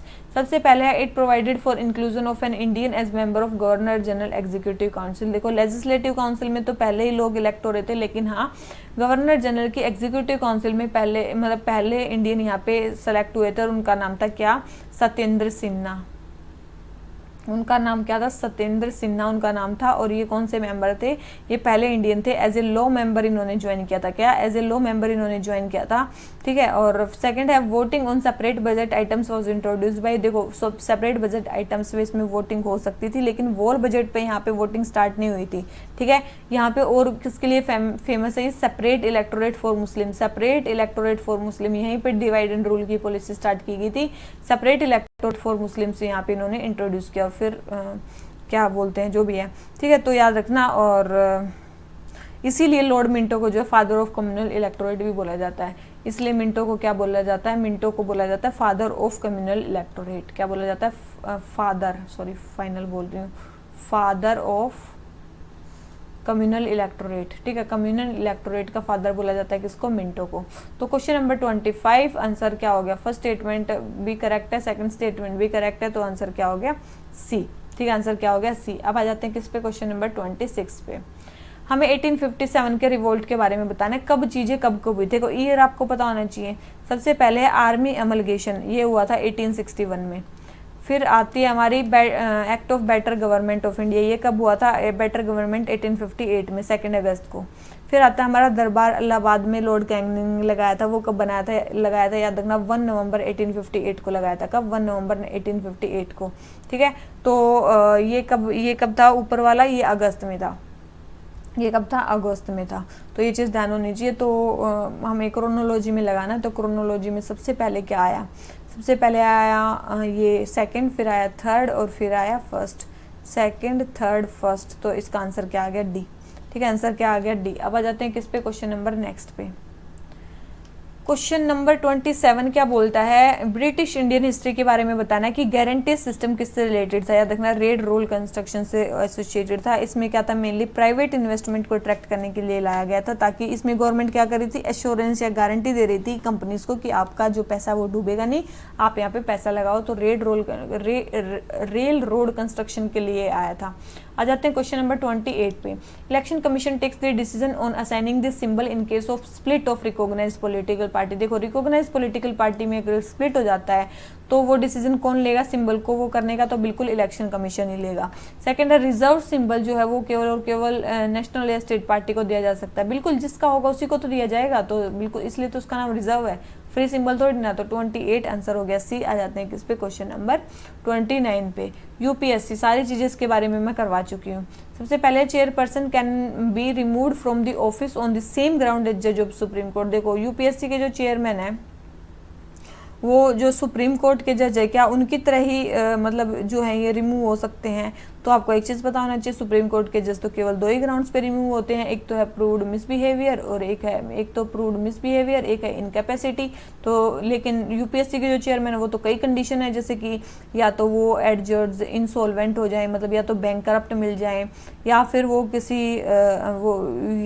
किसी पेड एम्प्लॉयमेंट में हो, या फिर वो किसी पेड एम्प्लॉयमेंट में हो आउटसाइड देयर ऑफिस ड्यूटी, ठीक है, या फिर प्रेसिडेंट के ओपिनियन में वो अनफिट हो अपने ऑफिस को कंटिन्यू रखने में due to infirmity of mind and body, ठीक है, प्रेसिडेंट के ओपिनियन में वो फिट नहीं है ऑफिस को होल्ड करने के लिए, या फिर मिसबिहेवियर के कंटेंट में भी वो हट सकते हैं। मिसबिहेवियर का अगर कोई अगर मिसबिहेवियर अगर के उस पे उनको हटाना है, के ग्राउंड पे उसको हटाना है, तो याद रखना वो केस सुप्रीम कोर्ट में जरूर जाएगा। और अगर वो सुप्रीम कोर्ट में वो केस गया और सुप्रीम कोर्ट ने उनको दोषी ठहरा दिया कि यस ये जो भी है इन्होंने मिसबिहेवियर किया है, तो याद रखना प्रेसिडेंट के लिए मैंडेटरी है कि उनको ये हटाने ही पड़ेंगे, ठीक है। तो ये चीज़ ध्यान रखनी है, प्रेसिडेंट के लिए मैंडेटरी है कि उनको ये हटाने ही पड़ेंगे, ठीक है। तो ये चीज़ ध्यान रखनी है। तो हमारा अब देख लेते हैं किस पे, इस पे देख लेते हैं। हाँ, और याद रखना इसमें मिसबिहेवियर के बारे में भी बता रखा है कि मिसबिहेवियर का मतलब है कि अगर गवर्नमेंट कोई कॉन्ट्रैक्ट कर रही है, आप उसमें इंटरेस्टेड हो और दूसरी चीज़ उससे प्रॉफिट कमाने की कोशिश करते तो वो मिसबिहेवियर में काउंट किया जाएगा। ये यूपीएससी के उसमें बता रखा है। तो सबसे पहले chairman of UPSC can be remove from office on same ground supreme court, बिल्कुल भी नहीं। सेकंड है the advice tendered bye supreme court for removal of member of UPSC for misbehaviour is binding on president, अभी बताया। Misbehaviour define नहीं है, अभी बताया, वो तो डिफाइन है। तो आंसर हमारा क्या हो गया, फर्स्ट एंड थर्ड रॉन्ग है, सेकंड करेक्ट है। तो आंसर हमारा क्या हो गया, सी, ठीक है। चीज समझ में आ गई सारी चीजें। तो क्वेश्चन नंबर 29 आंसर हो जाता है सी। आ जाते हैं क्वेश्चन नंबर 30 पे।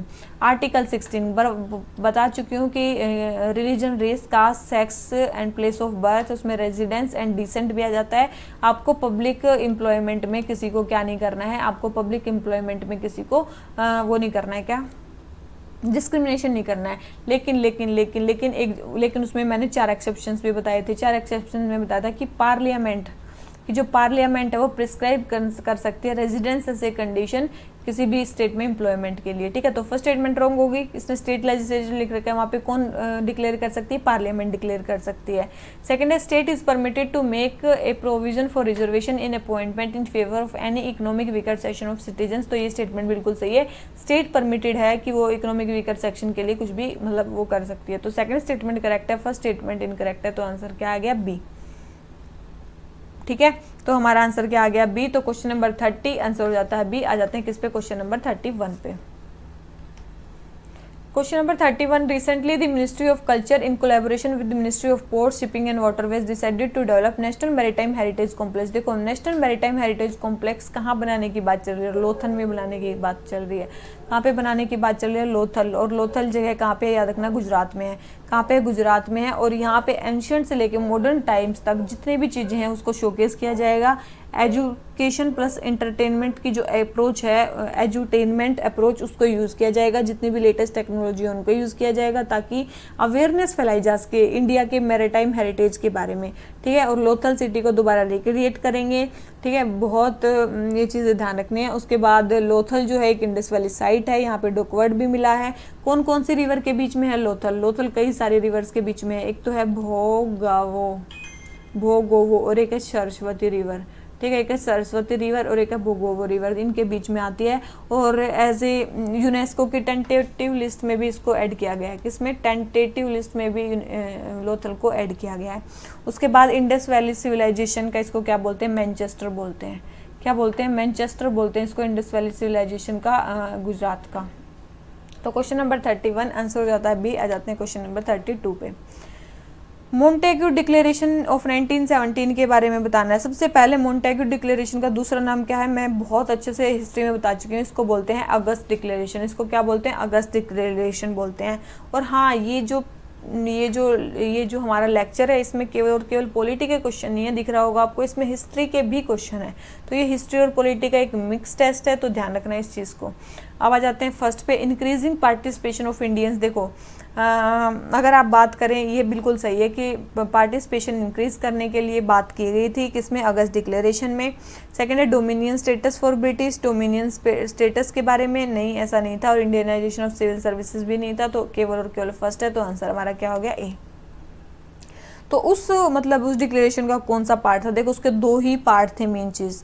क्या? सबसे पहले तो ग्रेजुअल डेवलपमेंट आपको करना है सेल्फ गवर्निंग इंस्टीट्यूट का, ताकि इंडिया जो है वो रिस्पॉन्सिबल गवर्नमेंट बन जाए, लेकिन किसके अंदर? As a integral part of British India. ठीक है, क्या रहना चाहते थे? Integral part of British India रहना चाहते थे, integral part of British India, ये इसका मेन पार्ट था। ठीक है, और हाँ मतलब इस डिक्लेरेशन ने ये क्लियर कर दिया था कि जो इंडिया है is going to remain as an integral part of British India. इसीलिए जो नेशनलिस्ट जो थे बस मतलब ये चीज़ ध्यान रखनी है, मेनली इसमें एडमिनिस्ट्रेशन में इंडियंस के रिप्रेजेंटेशन को इंक्रीज करने की मेन बात की गई थी। तो क्वेश्चन नंबर 31 आंसर हो जाता है ए। आ जाते हैं किस पे? क्वेश्चन नंबर 33 पे। नेहरू कमेटी के बारे में बताना है। किसके बारे में? नेहरू कमेटी। देखो नेहरू कमेटी बैठी थी, कब बैठी थी नेहरू कमेटी? ये बैठी थी फरवरी 1928 में बैठी थी। ठीक है, कॉन्स्टिट्यूशन को ड्राफ्ट करने के लिए बैठी थी कि आपको कॉन्स्टिट्यूशन में क्या क्या चाहिए। ठीक है, उसमें अगर बात करें चेयरमैन कौन थे? मोतीलाल नेहरू। कौन थे? मोतीलाल नेहरू उसके चेयरपर्सन थे। उसके बाद इन्होंने अपनी रिपोर्ट कब पब्लिश की थी? इन्होंने 28 अगस्त को, कब? फरवरी में थी, 28 अगस्त 1928 को इन्होंने अपनी क्या की थी? रिपोर्ट पब्लिश की थी। रिपोर्ट जो थी ऑल इंडिया कांग्रेस कमेटी ने एक्सेप्ट कर ली थी। कब? 5 नवंबर 1928 में। कब? 5 नवंबर 1928 में कांग्रेस ने इसकी जो रिपोर्ट थी एक्सेप्ट कर ली थी। उसके बाद सारी इसकी जो रिकमेंडेशन थी उस पर सर्वसम्मति थी, मतलब अनैनिमस था सबका, मतलब जो कंसेंट था, लेकिन एक चीज़ पे उनकी जो थी सर्वसम्मति नहीं थी। कहाँ पे? सबसे मेन किस बात पे? डोमिनियन स्टेटस पे। मतलब मेजोरिटी ऑफ द मेंबर उस कमेटी के बोल रहे थे कि हमें डोमिनियन स्टेटस लेना चाहिए, लेकिन कुछ ऐसे बोल रहे थे कि हमें क्या चाहिए? कंप्लीट इंडिपेंडेंस चाहिए। क्या चाहिए? कंप्लीट इंडिपेंडेंस चाहिए। तो यही था। उसके बाद देखो, हाँ तो ये थी इनकी मेन की, मतलब इस चीज़ पे जो कई जो मेंबर्स थे वो मतलब वो नहीं थे। सबसे पहले बोल रखा है कि ये बोल रखा है कि वहाँ पे उन्होंने मतलब बोला, नेहरू कमेटी ने बोला था कि हायरार्की ऑफ कोर्ट्स होने चाहिए, बिल्कुल उन्होंने बोला था। सिटीजनशिप का डिफाइन करो, बिल्कुल, और बाई कैमरल पार्लियामेंट होनी चाहिए, ये भी इन्होंने बोला था। इसके अलावा और क्या बोला था? इन्होंने डोमिनियन स्टेटस के बारे में बात की थी। ठीक है, उसके बाद कल्चरल और रिलीजियस जो राइट्स हैं मुस्लिम्स के, कल्चरल और जो रिलीजियस राइट है मुस्लिम्स के, उसको हमें फुल प्रोटेक्शन देनी है। ठीक है, स्टेट को रिलीजन से जो सेपरेट हमें कंप्लीट डिसोसिएशन होना चाहिए स्टेट का रिलीजन से। याद रखना, ये नेहरू कमेटी ने रिपोर्ट में लिखा था कि स्टेट और रिलीजन का कंप्लीट डिसोसिएशन होना चाहिए। उसके बाद जो हाउस ऑफ रिप्रेजेंटेटिव हैं, जो डायरेक्ट पीपल इलेक्ट करेंगे, जैसे इसमें बोला ना कि बाई कैमरल पार्लियामेंट होनी चाहिए, तो डायरेक्ट जो पीपल इलेक्ट करेंगे वो 500 मेंबर्स की होनी चाहिए, वो वाली डायरेक्ट इलेक्शन की, और वो उनका टाइम पीरियड होना चाहिए 5 ईयर टर्म होनी चाहिए। और 200 जो मेंबर्स हैं वो किस में होने चाहिए? सीनेट में होने चाहिए। कितने? 200 मेंबर्स सीनेट में होने चाहिए, और वो इनडायरेक्टली या फिर प्रोविंशियल काउंसिल से इलेक्टेड होने चाहिए। कहाँ से? प्रोविंशियल काउंसिल से वो इलेक्टेड होनी चाहिए, और उनकी टर्म कितनी होनी चाहिए? 7 ईयर्स होनी चाहिए। ये उन्होंने रिकमेंड किया। उसके बाद उन्होंने बोला कि जो सेंट्रल गवर्नमेंट है, जो हम सेंट्रल गवर्नमेंट बनाएंगे, उसको कौन हेड करेगा? उसको हेड करेंगे कौन? Governor general. ठीक है, गवर्नर जनरल उसको हेड करेंगे, जिसको ब्रिटिश पार्लियामेंट अपॉइंट करेगी, लेकिन हाँ इंडियन रेवेन्यू से आप उसको पैसे दे देना, या फिर उसकी सैलरी इंडिया से जाएगी। ठीक है, तो सेंट्रल गवर्नमेंट को हेड कौन करेंगे? Governor general. ठीक है, और इसके अलावा इन्होंने 19 फंडामेंटल राइट्स के बारे में भी बात की थी। 19 फंडामेंटल राइट्स। इसके अलावा लिंग्विस्टिक प्रोविंस बनाई जाए, ताकि लैंग्वेज के बेस पे प्रोविंसेस को बांट दिया जाए। उसके बाद इन्होंने बोला था कि सेपरेट इलेक्टोरेट जो है वो रिजेक्ट कर दो, कि जो ये सेपरेट इलेक्टोरेट वाला जो कंसेप्ट अब शुरू किया ना आपने 1909 में मुस्लिम्स को दे दिया, और फिर और भी कम्युनिटीज़ को दे दिया, उसको इन्होंने रिजेक्ट किया था कि वो होना नहीं चाहिए। मेनली क्या होना चाहिए? ज्वाइंट इलेक्टोरेट होना चाहिए। ज्वाइंट इलेक्टोरेट के लिए उन्होंने बोला था। तो नेहरू रिपोर्ट में काफ़ी सारी चीज़ें बोली गई थी। ठीक है, नेहरू रिपोर्ट में काफ़ी सारी चीज़ें बोली गई थी। तो ये हो गया हमारा क्वेश्चन नंबर 33। तो इसका आंसर क्या हो गया हमारा? ए। सारी ही स्टेटमेंट करेक्ट है। ठीक है, 33 हमारा आंसर क्या हो गया? ए। ठीक है, 33 का आंसर क्या हो गया? ए। अब आ जाते हैं किस पे? क्वेश्चन नंबर 34 पे। 34 हमें क्या बोलता है? इंडियन पार्लियामेंट्री ग्रुप के बारे में बात करनी है। किसके बारे में? Indian parliamentary group. देखो इंडियन पार्लियामेंट्री ग्रुप याद रखना, ये कब बना था? 1949 में बना था। ठीक है, एक ऑटोनोमस बॉडी है। कौन सी बॉडी है? ऑटोनोमस बॉडी है। इसके अगर हम एक्स ऑफिशियो प्रेसिडेंट की बात करें तो कौन है? स्पीकर है। कौन है? स्पीकर है इसके एक्स ऑफिशियो प्रेसिडेंट। उसके बाद अगर हम बात करें किसके बारे में, वाइस प्रेसिडेंट के बारे में। वाइस प्रेसिडेंट के बारे में, इसके वाइस प्रेसिडेंट कौन होंगे, वो याद रखना डिप्टी स्पीकर या फिर डिप्टी चेयरमैन, ठीक है। डिप्टी स्पीकर और चेयरमैन इसके क्या होंगे, डिप्टी, वो होंगे वाइस प्रेसिडेंट। उसके बाद सेक्रेटरी जनरल की बात करें तो सेक्रेटरी जनरल जो लोकसभा के होंगे, सेक्रेटरी जनरल जो लोकसभा के होंगे वही इसके सेक्रेटरी जनरल होंगे, ठीक है। मेनली ये किस लिए है, ताकि जो भी पब्लिक इंपॉर्टेंस के क्वेश्चन है उनको स्टडी किया जा सके, फॉरेन कंट्रीज में जो मेंबर्स हैं वो विजिट हो, मतलब एज ए पार्लियामेंट के जो मेंबर्स हैं उनका ओवरऑल डेवलपमेंट हो, उसके लिए मेनली ये लाया गया है इंटर पार्लियामेंट्री ग्रुप। देख लेते हैं, ये पर्सनल कॉन्टैक्ट्स बिटवीन मेंबर्स बढ़ाना चाहती है, बिल्कुल। बोल रहे हैं organise Hindi classes for non Hindi speaking members. देखो याद रखना, जो ये organise Hindi classes for non Hindi members है ना, ये कौन कर रही है, ये याद रखना, ये काम है bureau of parliamentary studies and training. किसका, bureau of parliamentary studies and training का ये मेनली पार्ट है। ये बीए कब बनी थी, 1976 में ये ऑर्गेनाइजेशन बनी थी, ठीक है। Bureau of parliamentary studies and training Hindi classes non Hindi members के लिए ये ऑर्गेनाइज करवाती है। ये लोकसभा सेक्रेटरीट का क्या है, इंटीग्रल पार्ट है, ठीक है। और भी बहुत सारे प्रोग्राम चलाते हैं, जैसे कि कंप्यूटर अवेयरनेस प्रोग्राम्स एमपीज के लिए, पर्सनल स्टाफ मैनेजमेंट प्रोग्राम, तो ये सारी चीजें ये चलाती है, ठीक है। तो सेकंड स्टेटमेंट रॉन्ग हो जाती है। थर्ड है जो ये इंडियन पार्लियामेंट्री ग्रुप है, ये लेक्चर्स अरेंज करती है बहुत सारे सोशियो इकोनॉमिक प्रॉब्लम्स पे एमपीज के, बिल्कुल ये स्टेटमेंट करेक्ट है। तो first and third statement correct है, सेकंड स्टेटमेंट हमारी क्या है, रॉन्ग है, ठीक है। देखो ये तो होगी हमारी क्या, इंडियन पार्लियामेंट्री ग्रुप। आपने एक नाम सुना होगा क्या, आपने एक नाम सुना होगा, उसका नाम है, 1 सेकेंड, उसका नाम है इंटर पार्लियामेंट्री यूनियन, ठीक है। उसका नाम क्या है, इंटर पार्लियामेंट्री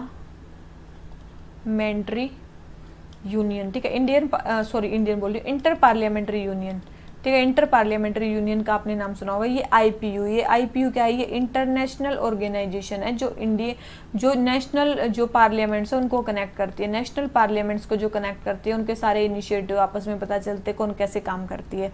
कब बनी थी ये, 1889 में बनी थी। कब बनी थी, 1889 में बनी थी। इसके हेडक्वार्टर्स कहाँ पे है, पेरिस में है।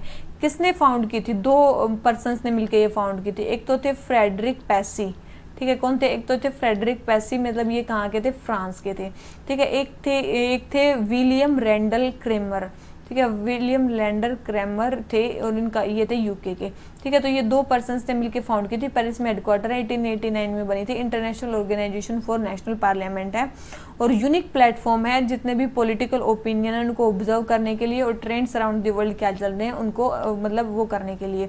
इसके बाद ये इसका स्लोगन क्या है, इसका स्लोगन है for democracy for everyone, for democracy for everyone, ठीक है। ये है इसका मेन क्या, ये इसका स्लोगन है।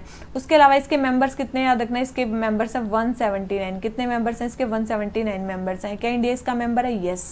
याद रखना इंडिया भी इंटर पार्लियामेंट्री ग्रुप का पार्ट है और हेडक्वार्टर्स इसके कहाँ पे हैं, याद रखना इसके हेडक्वार्टर्स है जेनेवा में। कहाँ पे हैं हेडक्वार्टर्स, जेनेवा में।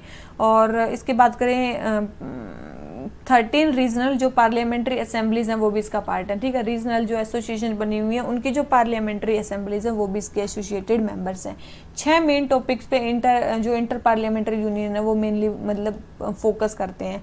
क्या क्या, एक तो रिप्रेजेंटेटिव डेमोक्रेसी, दूसरी चीज़ है पीस एंड सिक्योरिटी। कौन सी, पीस एंड सिक्योरिटी। उसके बाद है हमारा सस्टेनेबल डेवलपमेंट। उसके बाद है वुमेन इन पॉलिटिक्स, उसके बाद है एजुकेशन साइंस एंड कल्चर। उसके बाद है ह्यूमन राइट्स और human rights and humanitarian law, ठीक है। Human rights, education science and culture, उसके बाद वुमेन इन पॉलिटिक्स, उसके बाद sustainable development, peace and security and representative democracy. इन 6 चीज़ों पे मेनली इंटर पार्लियामेंट्री यूनियन काम करती है। तो एक था इंटर पार्लियामेंट्री ग्रुप जो मैंने अभी आपको थोड़ी देर पहले बताया था और ये है इंटर पार्लियामेंट्री यूनियन, सॉरी वो इंडियन पार्लियामेंट्री ग्रुप है, ये इंटर पार्लियामेंट्री यूनियन है। तो दोनों में डिफरेंस समझ लेना, ये कई बार आ जाते हैं। तो क्वेश्चन नंबर 34 हो गया कंप्लीट, आ जाते हैं क्वेश्चन नंबर 35 पे। मल्टी स्टेट कोऑपरेटिव सोसाइटीज़, तो देख लेते हैं। सबसे पहले ये कॉन्स्टिट्यूशन में डिफाइन है, तो याद रखना बिल्कुल डिफाइन है, ये आर्टिकल 243 में डिफाइन है। सेकंड है it is registered and regulated under respective state cooperative society act जहाँ पे लोकेटेड होती है। तो आपको एक चीज़ पता होना चाहिए, मल्टी स्टेट मतलब ये कई स्टेट्स में है, कई स्टेटमेंट की इसकी प्रेजेंस है। इसका मतलब ये किसी भी स्टेट एक्ट के अकॉर्डिंग तो नहीं बनी होगी, ठीक है, ये तो समझ में आ गया। नॉर्मली कोऑपरेटिव सोसाइटी एक स्टेट सब्जेक्ट है, जहाँ पे भी होती है वहाँ के हिसाब से बनती है, लेकिन ये तो एक से ज़्यादा स्टेट में है। तो multi state cooperative society act आया था, एक multi state cooperative society act आया था कब, 2002 में, उसके अंडर ये बनी हुई है। ठीक है, तो इनको मेनली एडमिनिस्टर या फिर इनका फाइनेंशियल कंट्रोल कौन रखता है, सेंट्रल रजिस्ट्रार, मतलब सेंट्रल गवर्नमेंट। सेंट्रल रजिस्ट्रार मतलब इनका मेन जो फाइनेंशियल या एडमिनिस्ट्रेटिव कंट्रोल रखता है। ठीक है, तो ये चीज़ ध्यान रखनी है। और सबसे ज़्यादा ये मेनली महाराष्ट्र, यूपी में मिलती हैं। सबसे ज़्यादा ये मल्टी कोऑपरेटिव सोसाइटी है महाराष्ट्र में, फिर यूपी में, फिर न्यू दिल्ली में। ठीक है, तो ये स्टेट एक्ट के अंडर नहीं मिलती, केवल तो फर्स्ट स्टेटमेंट इसकी हमारी क्या हो जाती है, करेक्ट हो जाती है। ठीक है, और वैसे मतलब कोऑपरेटिव सोसाइटीज़ की बात करें वो कहाँ कहाँ मिलती हैं। कोऑपरेटिव सोसाइटीज़ ऐड हुई थी 97th कॉन्स्टिट्यूशनल अमेंडमेंट एक्ट जो 2011 में आया था, उसके हिसाब से। कब आया था, सबसे पहले आया था आर्टिकल 19 में। ठीक है, सबसे पहले 19 फंडामेंटल राइट्स में उन्होंने ऐड की, फिर डीपीएसपी में ऐड की, डीपीएसपी में आर्टिकल 43 में बी में इसको ऐड किया गया, कोऑपरेटिव सोसाइटी बनानी है। फिर एक पार्ट 12 में म्यूनसिपैलिटीज़ वाले पार्ट में इसको ऐड किया गया, पार्ट 9B 243Z(H). ठीक है, तो याद रखना ये सारी यहाँ पे कोऑपरेटिव सोसाइटीज़ मेंशन है, और ये मल्टी स्टेट कोऑपरेटिव सोसाइटी, सारी चीज़ें पता चल गई। क्वेश्चन नंबर हो गया हमारा 35। आ जाते हैं किस पे, क्वेश्चन नंबर 36 पे। ठीक है, क्वेश्चन नंबर 36 हमें क्या बोलता है, लोकमान्य तिलक जो है वो नेशनल मूवमेंट के इंपॉर्टेंट लीडर्स में आते हैं, तो उनके बारे में बताना है। सबसे पहले उन्होंने गणपति और शिवाजी फेस्टिवल को यूज़ किया ड्यूरिंग होम रूल मूवमेंट। देखो, होम रूल मूवमेंट में नहीं, उन्होंने कहाँ पे यूज़ किया था, स्वदेशी मूवमेंट में यूज़ किया था। कहाँ पे यूज़ किया था, स्वदेशी मूवमेंट में गणपति और शिवाजी फेस्टिवल का यूज़ किया था। तो फर्स्ट स्टेटमेंट रॉन्ग होगी। ही यूज्ड इंग्लिश न्यूज़पेपर केसरी। जब भी मैंने बताया था कि इनके दो न्यूज़पेपर है, एक तो मराठा है, एक केसरी है। मराठा मराठी में नहीं है, इंग्लिश में, और जो केसरी है वो कहाँ पे, किसमें, मराठी में, बस याद रखना। तो केसरी तो मराठी लैंग्वेज में, वो तो इंग्लिश में है नहीं, तो पहली ये सेकंड स्टेटमेंट रॉन्ग होगी। थर्ड है, he expanded his support to governments words affair during first world war. इन्होंने अपना जो सपोर्ट है वो एक्सटेंड किया था किसको, मतलब ब्रिटिशर्स को। बिल्कुल ये सही है, फर्स्ट वर्ल्ड वॉर में सपोर्ट एक्सटेंड किया था, तो सही है, आंसर आ गया सी। ठीक है, नॉर्मल सा क्वेश्चन था, हो गया। आ जाते हैं क्वेश्चन नंबर 37 पे। वुमेन के बारे में बताना है क्या क्या कॉन्ट्रीब्यूशन। तो थियोसॉफिकल सोसाइटी किसने फाउंड की थी, कैनी बेसन ने फाउंड की थी, बिल्कुल भी नहीं की थी। किसने की थी, ओलकॉट एंड ब्लेवेट्स्की ने की थी, ब्लेवेट्स्काई ने की थी, और क्या थी, ओलकॉट ने की थी। फिर है सेकंड है, कल्पना दत्त स्टार्टेड एन अंडरग्राउंड। अब अंडरग्राउंड रेडियो किसने स्टार्ट किया था, उषा मेहता ने। किसने किया था, उषा मेहता ने किया था, तो ये आपको पता होना चाहिए। थर्ड है, बीना दास चिटागोंग आर्मरी रेड की एक्टिव मेंबर थी, बिल्कुल बीना दास इंपॉर्टेंट मेंबर थी। और कल्पना दत्त भी यहीं की थी। कल्पना दत्त भी मेनली चिटागोंग आर्मरी रेड की ही इंपॉर्टेंट लीडर थी। इनको तो सजा भी मिली थी, लेकिन रविंद्रनाथ टैगोर और महात्मा गांधी की वजह से इनकी सजा जो कम हो गई थी, 6 साल के बाद ये बाहर आ गई थी। 1995 में इनकी डेथ हुई है। ठीक है, तो याद रखना, तो ये कल्पना दत्त भी थी। तो क्वेश्चन नंबर ये हो गया हमारा complete. Question number 37, first and second statement wrong है, थर्ड स्टेटमेंट करेक्ट है, तो आंसर हो गया सी। और थियोसॉफिकल सोसाइटी के बाद में इंडिया में हेडक्वार्टर शिफ्ट कर दिए गए थे, कहाँ पे, एदियार कहाँ पे, नियर मद्रास। इन कब, कौन से ईयर में, 1886 में। याद रखना, कांग्रेस के कांग्रेस जब बनी उसके 1 साल बाद ही जो थियोसॉफिकल सोसाइटी के जो हेडक्वार्टर्स है वो इंडिया में शिफ्ट कर दिए गए थे। तो क्वेश्चन नंबर 37 आंसर हो गया हमारा सी। आ जाते हैं क्वेश्चन नंबर 38 पे। President bye warrant under hand and seal को इसको अपॉइंट करता है। तो देखो, अभी देखा हमने यूपीएससी के चेयरमैन को, क्या वो under hand and seal appoint करता है, बिल्कुल भी नहीं करता है। ठीक है, अपॉइंटमेंट हमने यूपीएससी का देख रखा है, अगर देख रखा है तो आपको पता चल गया। फर्स्ट स्टेटमेंट अगर आपने रॉन्ग लगा ली तो डायरेक्ट कैग को हेड एंड सील के अंडर रिप्रेजेंट करता है, एसटी को, अटॉर्नी जनरल को भी नहीं करता है। ठीक है, तो नॉर्मल सा क्वेश्चन था, अगर आप 1-2 ऑर्गेनाइजेशन के बारे में भी पता है तो आप इस क्वेश्चन को कर लोगे। तो क्वेश्चन नंबर 38 हो गया कंप्लीट। आ जाते हैं क्वेश्चन नंबर 39 पे। कलकत्ता का सुप्रीम कोर्ट किस एक्ट के अकॉर्डिंग बना है, तो आपको देखो भाई ये तो पता ही होना चाहिए, 1773 के एक्ट के अकॉर्डिंग बना है कलकत्ता का सुप्रीम कोर्ट। ठीक है, उस टाइम पे और क्या क्या चीज़ें हुई हैं, देखो 1773 में एक तो गवर्नर जनरल ऑफ जो बंगाल थे वो गवर्नर ऑफ बंगाल जो थे वो गवर्नर जनरल ऑफ बंगाल बन गए। क्या बन गए, governor of Bengal governor general of Bengal बन गए। और वो कौन थे, वॉरेन हेस्टिंग्स थे। कौन थे, Warren Hastings, Lord Warren Hastings थे। उसके बाद एक एग्जीक्यूटिव काउंसिल बनाएगी गवर्नर जनरल ऑफ बंगाल के नीचे एग्जीक्यूटिव काउंसिल बनाएगी, उसमें 4 मेंबर्स उसको असिस्ट करने थे। ठीक है, और इसमें क्या किया गया 1773 में जो एग्जीक्यूटिव काउंसिल मतलब जो गवर्नर ऑफ बंगाल और मद्रास हैं, सॉरी मद्रास और जो बॉम्बे है, गवर्नर ऑफ जो बॉम्बे एंड मद्रास है उसको सबॉर्डिनेट कर दिया गया बंगाल के गवर्नर जनरल के नीचे, उनको क्या कर दिया गया, सबॉर्डिनेट कर दिया गया। इसके अलावा सुप्रीम कोर्ट के डेवलपमेंट के बारे में इन्होंने बात की। जो भी कंपनी के सर्वेंट्स थे वो मतलब प्राइवेट ट्रेड या फिर कोई प्रेजेंट्स या ब्राइब एक्सेप्ट नहीं कर सकते थे, ये भी प्रोविजन यहीं पे आया था, ब्राइब से वो एक्सेप्ट नहीं कर सकते थे। ठीक है, ब्रिटिश गवर्नमेंट का जो कंट्रोल था यहाँ पे कंपनी के ऊपर और ज़्यादा बढ़ गया था। ठीक है, याद रखना। तो क्योंकि जो कोर्ट ऑफ डायरेक्टर थे उनको रिपोर्ट करना पड़ता था, रिवेन्यू, सिविल और जो भी मिलिट्री अफेयर्स हैं इंडिया के वो कैसे हो रहे हैं, तो वहाँ पे उनको रिपोर्ट करना पड़ता था। तो ब्रिटिश गवर्नमेंट का कंट्रोल यहाँ पे इंक्रीज हो गया था। तो क्वेश्चन नंबर 39 आंसर हो जाता है ए। आ जाते हैं क्वेश्चन नंबर 40 पे। ऑथराइज्ड इकोनॉमिक प्रोग्राम के बारे में बताना है, इकोनॉमिक ऑपरेटर प्रोग्राम। देखो ये क्वेश्चन हम करंट अफेयर्स में करवा चुके हैं। ठीक है, अगर आप पिछले सितंबर से लेकर अब तक देख रहे हो ना तो आपके लगभग सारे क्वेश्चन कंप्लीट हो गए होंगे। ठीक है, फिर भी देख लेते हैं चलो। तो सबसे पहले तो देखो ऑथराइज्ड इकोनॉमिक ऑपरेटर होते क्या है। ये एक ऐसी एंटिटी, बिजनेस एंटिटी है जो मेनली इंटरनेशनल मूवमेंट करवाते हैं, मतलब में इन्वॉल्व होते हैं गुड्स के। ठीक है, और इनको कुछ नेशनल कस्टम लॉ मानने पड़ते हैं, साथ में कुछ वर्ल्ड कस्टम ऑर्गेनाइजेशन के भी जो कंप्लायंस ऑर्डर्स है वो मानने पड़ते हैं। तो जो ये ऑथराइज्ड इकोनॉमिक ऑपरेटर है ये कौन से वर्ल्ड ट्रेड ऑर्गेनाइजेशन से रिलेटेड नहीं, ये वर्ल्ड कस्टम ऑर्गेनाइजेशन से रिलेटेड। ठीक है, अब ये वर्ल्ड कस्टम ऑर्गेनाइजेशन कब बनी है, 1952 में बनी है। क्या इंडिपेंडेंट ऑर्गेनाइजेशन है, इंटर गवर्नमेंटल ऑर्गेनाइजेशन है। हेडक्वार्टर्स कहाँ पे है इसके वर्ल्ड कस्टम ऑर्गेनाइजेशन के, ब्रुसेल्स में। कहाँ पे है, ब्रुसेल्स में। और हाँ ठीक है, तो चलो ठीक है। फिर ऐसा है, फर्स्ट है it enables custom administration to identify the compliant business entity in order to provide him higher degree of assured facilitation. बिल्कुल, अगर वो बिजनेस एक्टिविटी अगर वो मतलब उसके फ्रेमवर्क के अंडर ऐड हो जाता है, इकोनॉमिक ऑथराइज्ड इकोनॉमिक ऑपरेटर बन जाता है, तो उसको कुछ कुछ बेनिफिट्स दिए जाते हैं। थर्ड है recently central board of indirect taxes and customs has mandated all importers and exporter to get the E. देखो ये जो स्कीम है ना ये वॉलंटरी है, जो चाहे इसमें वो हो भी सकता है, मतलब इनरोल हो सकता है, नहीं भी हो सकता है। अगर हो जाता है तो उसको वर्ल्ड कस्टम ऑर्गेनाइजेशन की तरफ से ज़्यादा क्या मिलेंगे, फ़ायदे मिलेंगे। ठीक है, इंडिया में तो 3 टायर प्रोग्राम चल रहा है, ये मतलब economic authorised economic operator tier 1, tier 2, tier 3। ठीक है, तो उसके हिसाब से उनको क्या मिल रहे हैं, फ़ायदे मिल रहे हैं।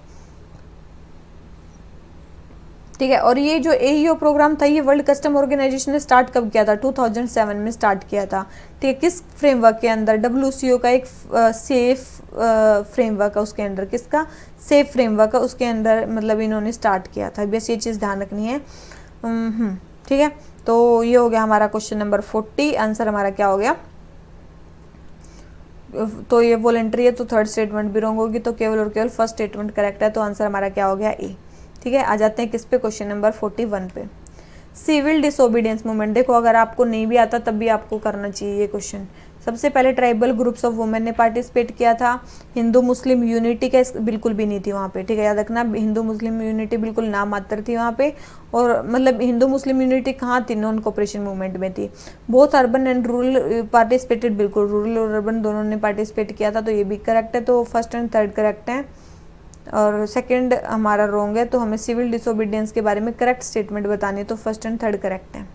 आ जाते हैं क्वेश्चन नंबर 42 पे। नीति आयोग ने एक एसडीजी इंडेक्स रिलीज किया, तो उसके बारे में बताना है कि फर्स्ट पोजीशन किसकी आई है।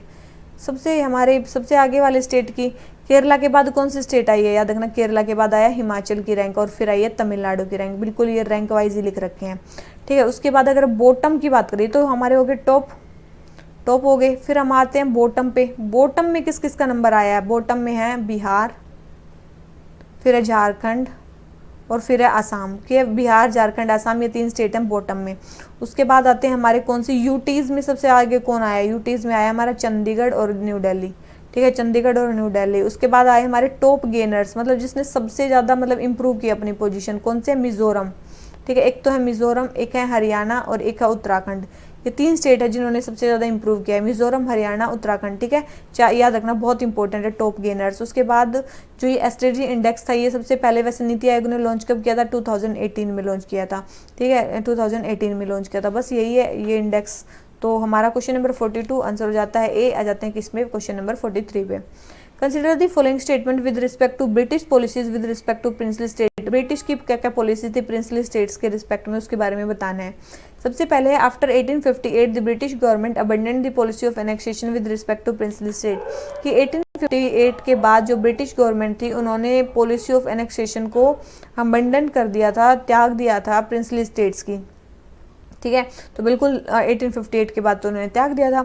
सेकंड है, एक consultative body called chamber of princess was established based on Morley Minto reforms. देखो मोरले मिंटो जो रिफॉर्म्स थे वो कब हुए थे, 1909 में हुए थे, ठीक है। और ये जो चैम्बर ऑफ कॉमर्स था ये कब आया था, ये मोंटफोर्ड रिफॉर्म्स के 1921 में आया था। ये चैम्बर ऑफ प्रिंसेस का बना था 1921 में। उस टाइम पे कौन से हुए थे, मोंटफोर्ड रिफॉर्म्स हुए थे। कौन से हुए थे, मोंटफोर्ड रिफॉर्म्स हुए थे। तो ये स्टेटमेंट हमारी क्या होगी, रॉन्ग होगी। तो ये सेकंड स्टेटमेंट रॉन्ग होगी, ठीक है। सेकंड स्टेटमेंट रॉन्ग होगी तो हमारा डायरेक्ट मेरे ख्याल से आंसर आ जाएगा, ठीक है। यस, आंसर आ गया सी, ठीक है। आंसर हमारा क्या आ गया, सी। थर्ड है, Butler committee was set up to examine the nature of relationship between princely states and government. बिल्कुल प्रिंसली स्टेट और गवर्नमेंट्स के नेचर को एग्जामिन करने के लिए बैठी थी कौन सी कमेटी, बटलर कमेटी। ये स्टेटमेंट बिल्कुल सही है, ठीक है। ये स्टेटमेंट बिल्कुल सही है। तो हमारा क्वेश्चन नंबर 43 आंसर हो जाता है सी। आ जाते हैं किस पे, क्वेश्चन नंबर 44 पे। क्या बोलता है, British India which of the following acts instructed the government in British India to abolish slavery. Slavery किस एक्ट के अकॉर्डिंग ब्रिटिश इंडिया में एबॉलिश की गई थी, तो वो कौन सा एक्ट था, 1833 का एक्ट था। कौन सा था वो, 1833 का एक्ट था, ठीक है। 1833 के एक्ट में और क्या क्या हुआ था, याद रखना। गवर्नर जनरल ऑफ बंगाल क्या बन गए थे, गवर्नर जनरल ऑफ इंडिया बन गए थे। अभी हमने पढ़ा था 1773 का एक्ट जिसमें सुप्रीम कोर्ट भी बना था, और governor of Bengal governor general of Bengal बन गए थे, और वो कौन थे, हेस्टिंग्स थे। अब आए हमारा गवर्नर जनरल ऑफ बंगाल क्या बन गए, गवर्नर जनरल ऑफ इंडिया बन गए। और ये कौन से आते हैं, ये बेंटिंग आते हैं। कौन से आते हैं, बेंटिक आते हैं। उसके बाद बात आती है कि यहाँ पे जो भी ब्रिटिश इंडिया, यहाँ पे उनको एक्सक्लूसिव पावर मिल जाती है। गवर्नर जनरल ऑफ इंडिया को यहाँ पे एक्सक्लूसिव लेजिस्लेटिव पावर दी जाती है। क्या दी जाती है इनको, यहाँ पे एक्सक्लूसिव लेजिस्लेटिव पावर, जो जहाँ जिस लॉ पे चाहे वो कानून बना सकते हैं, ठीक है। अब और एक और चीज़ हुई यहाँ पे, क्या हुई, जो ईस्ट इंडिया कंपनी थी अब वो as a commercial body end हो गई थी और एज ए एडमिनिस्ट्रेटिव बॉडी बन गई थी, प्योरली एडमिनिस्ट्रेटिव बॉडी यहाँ पे बन गई थी।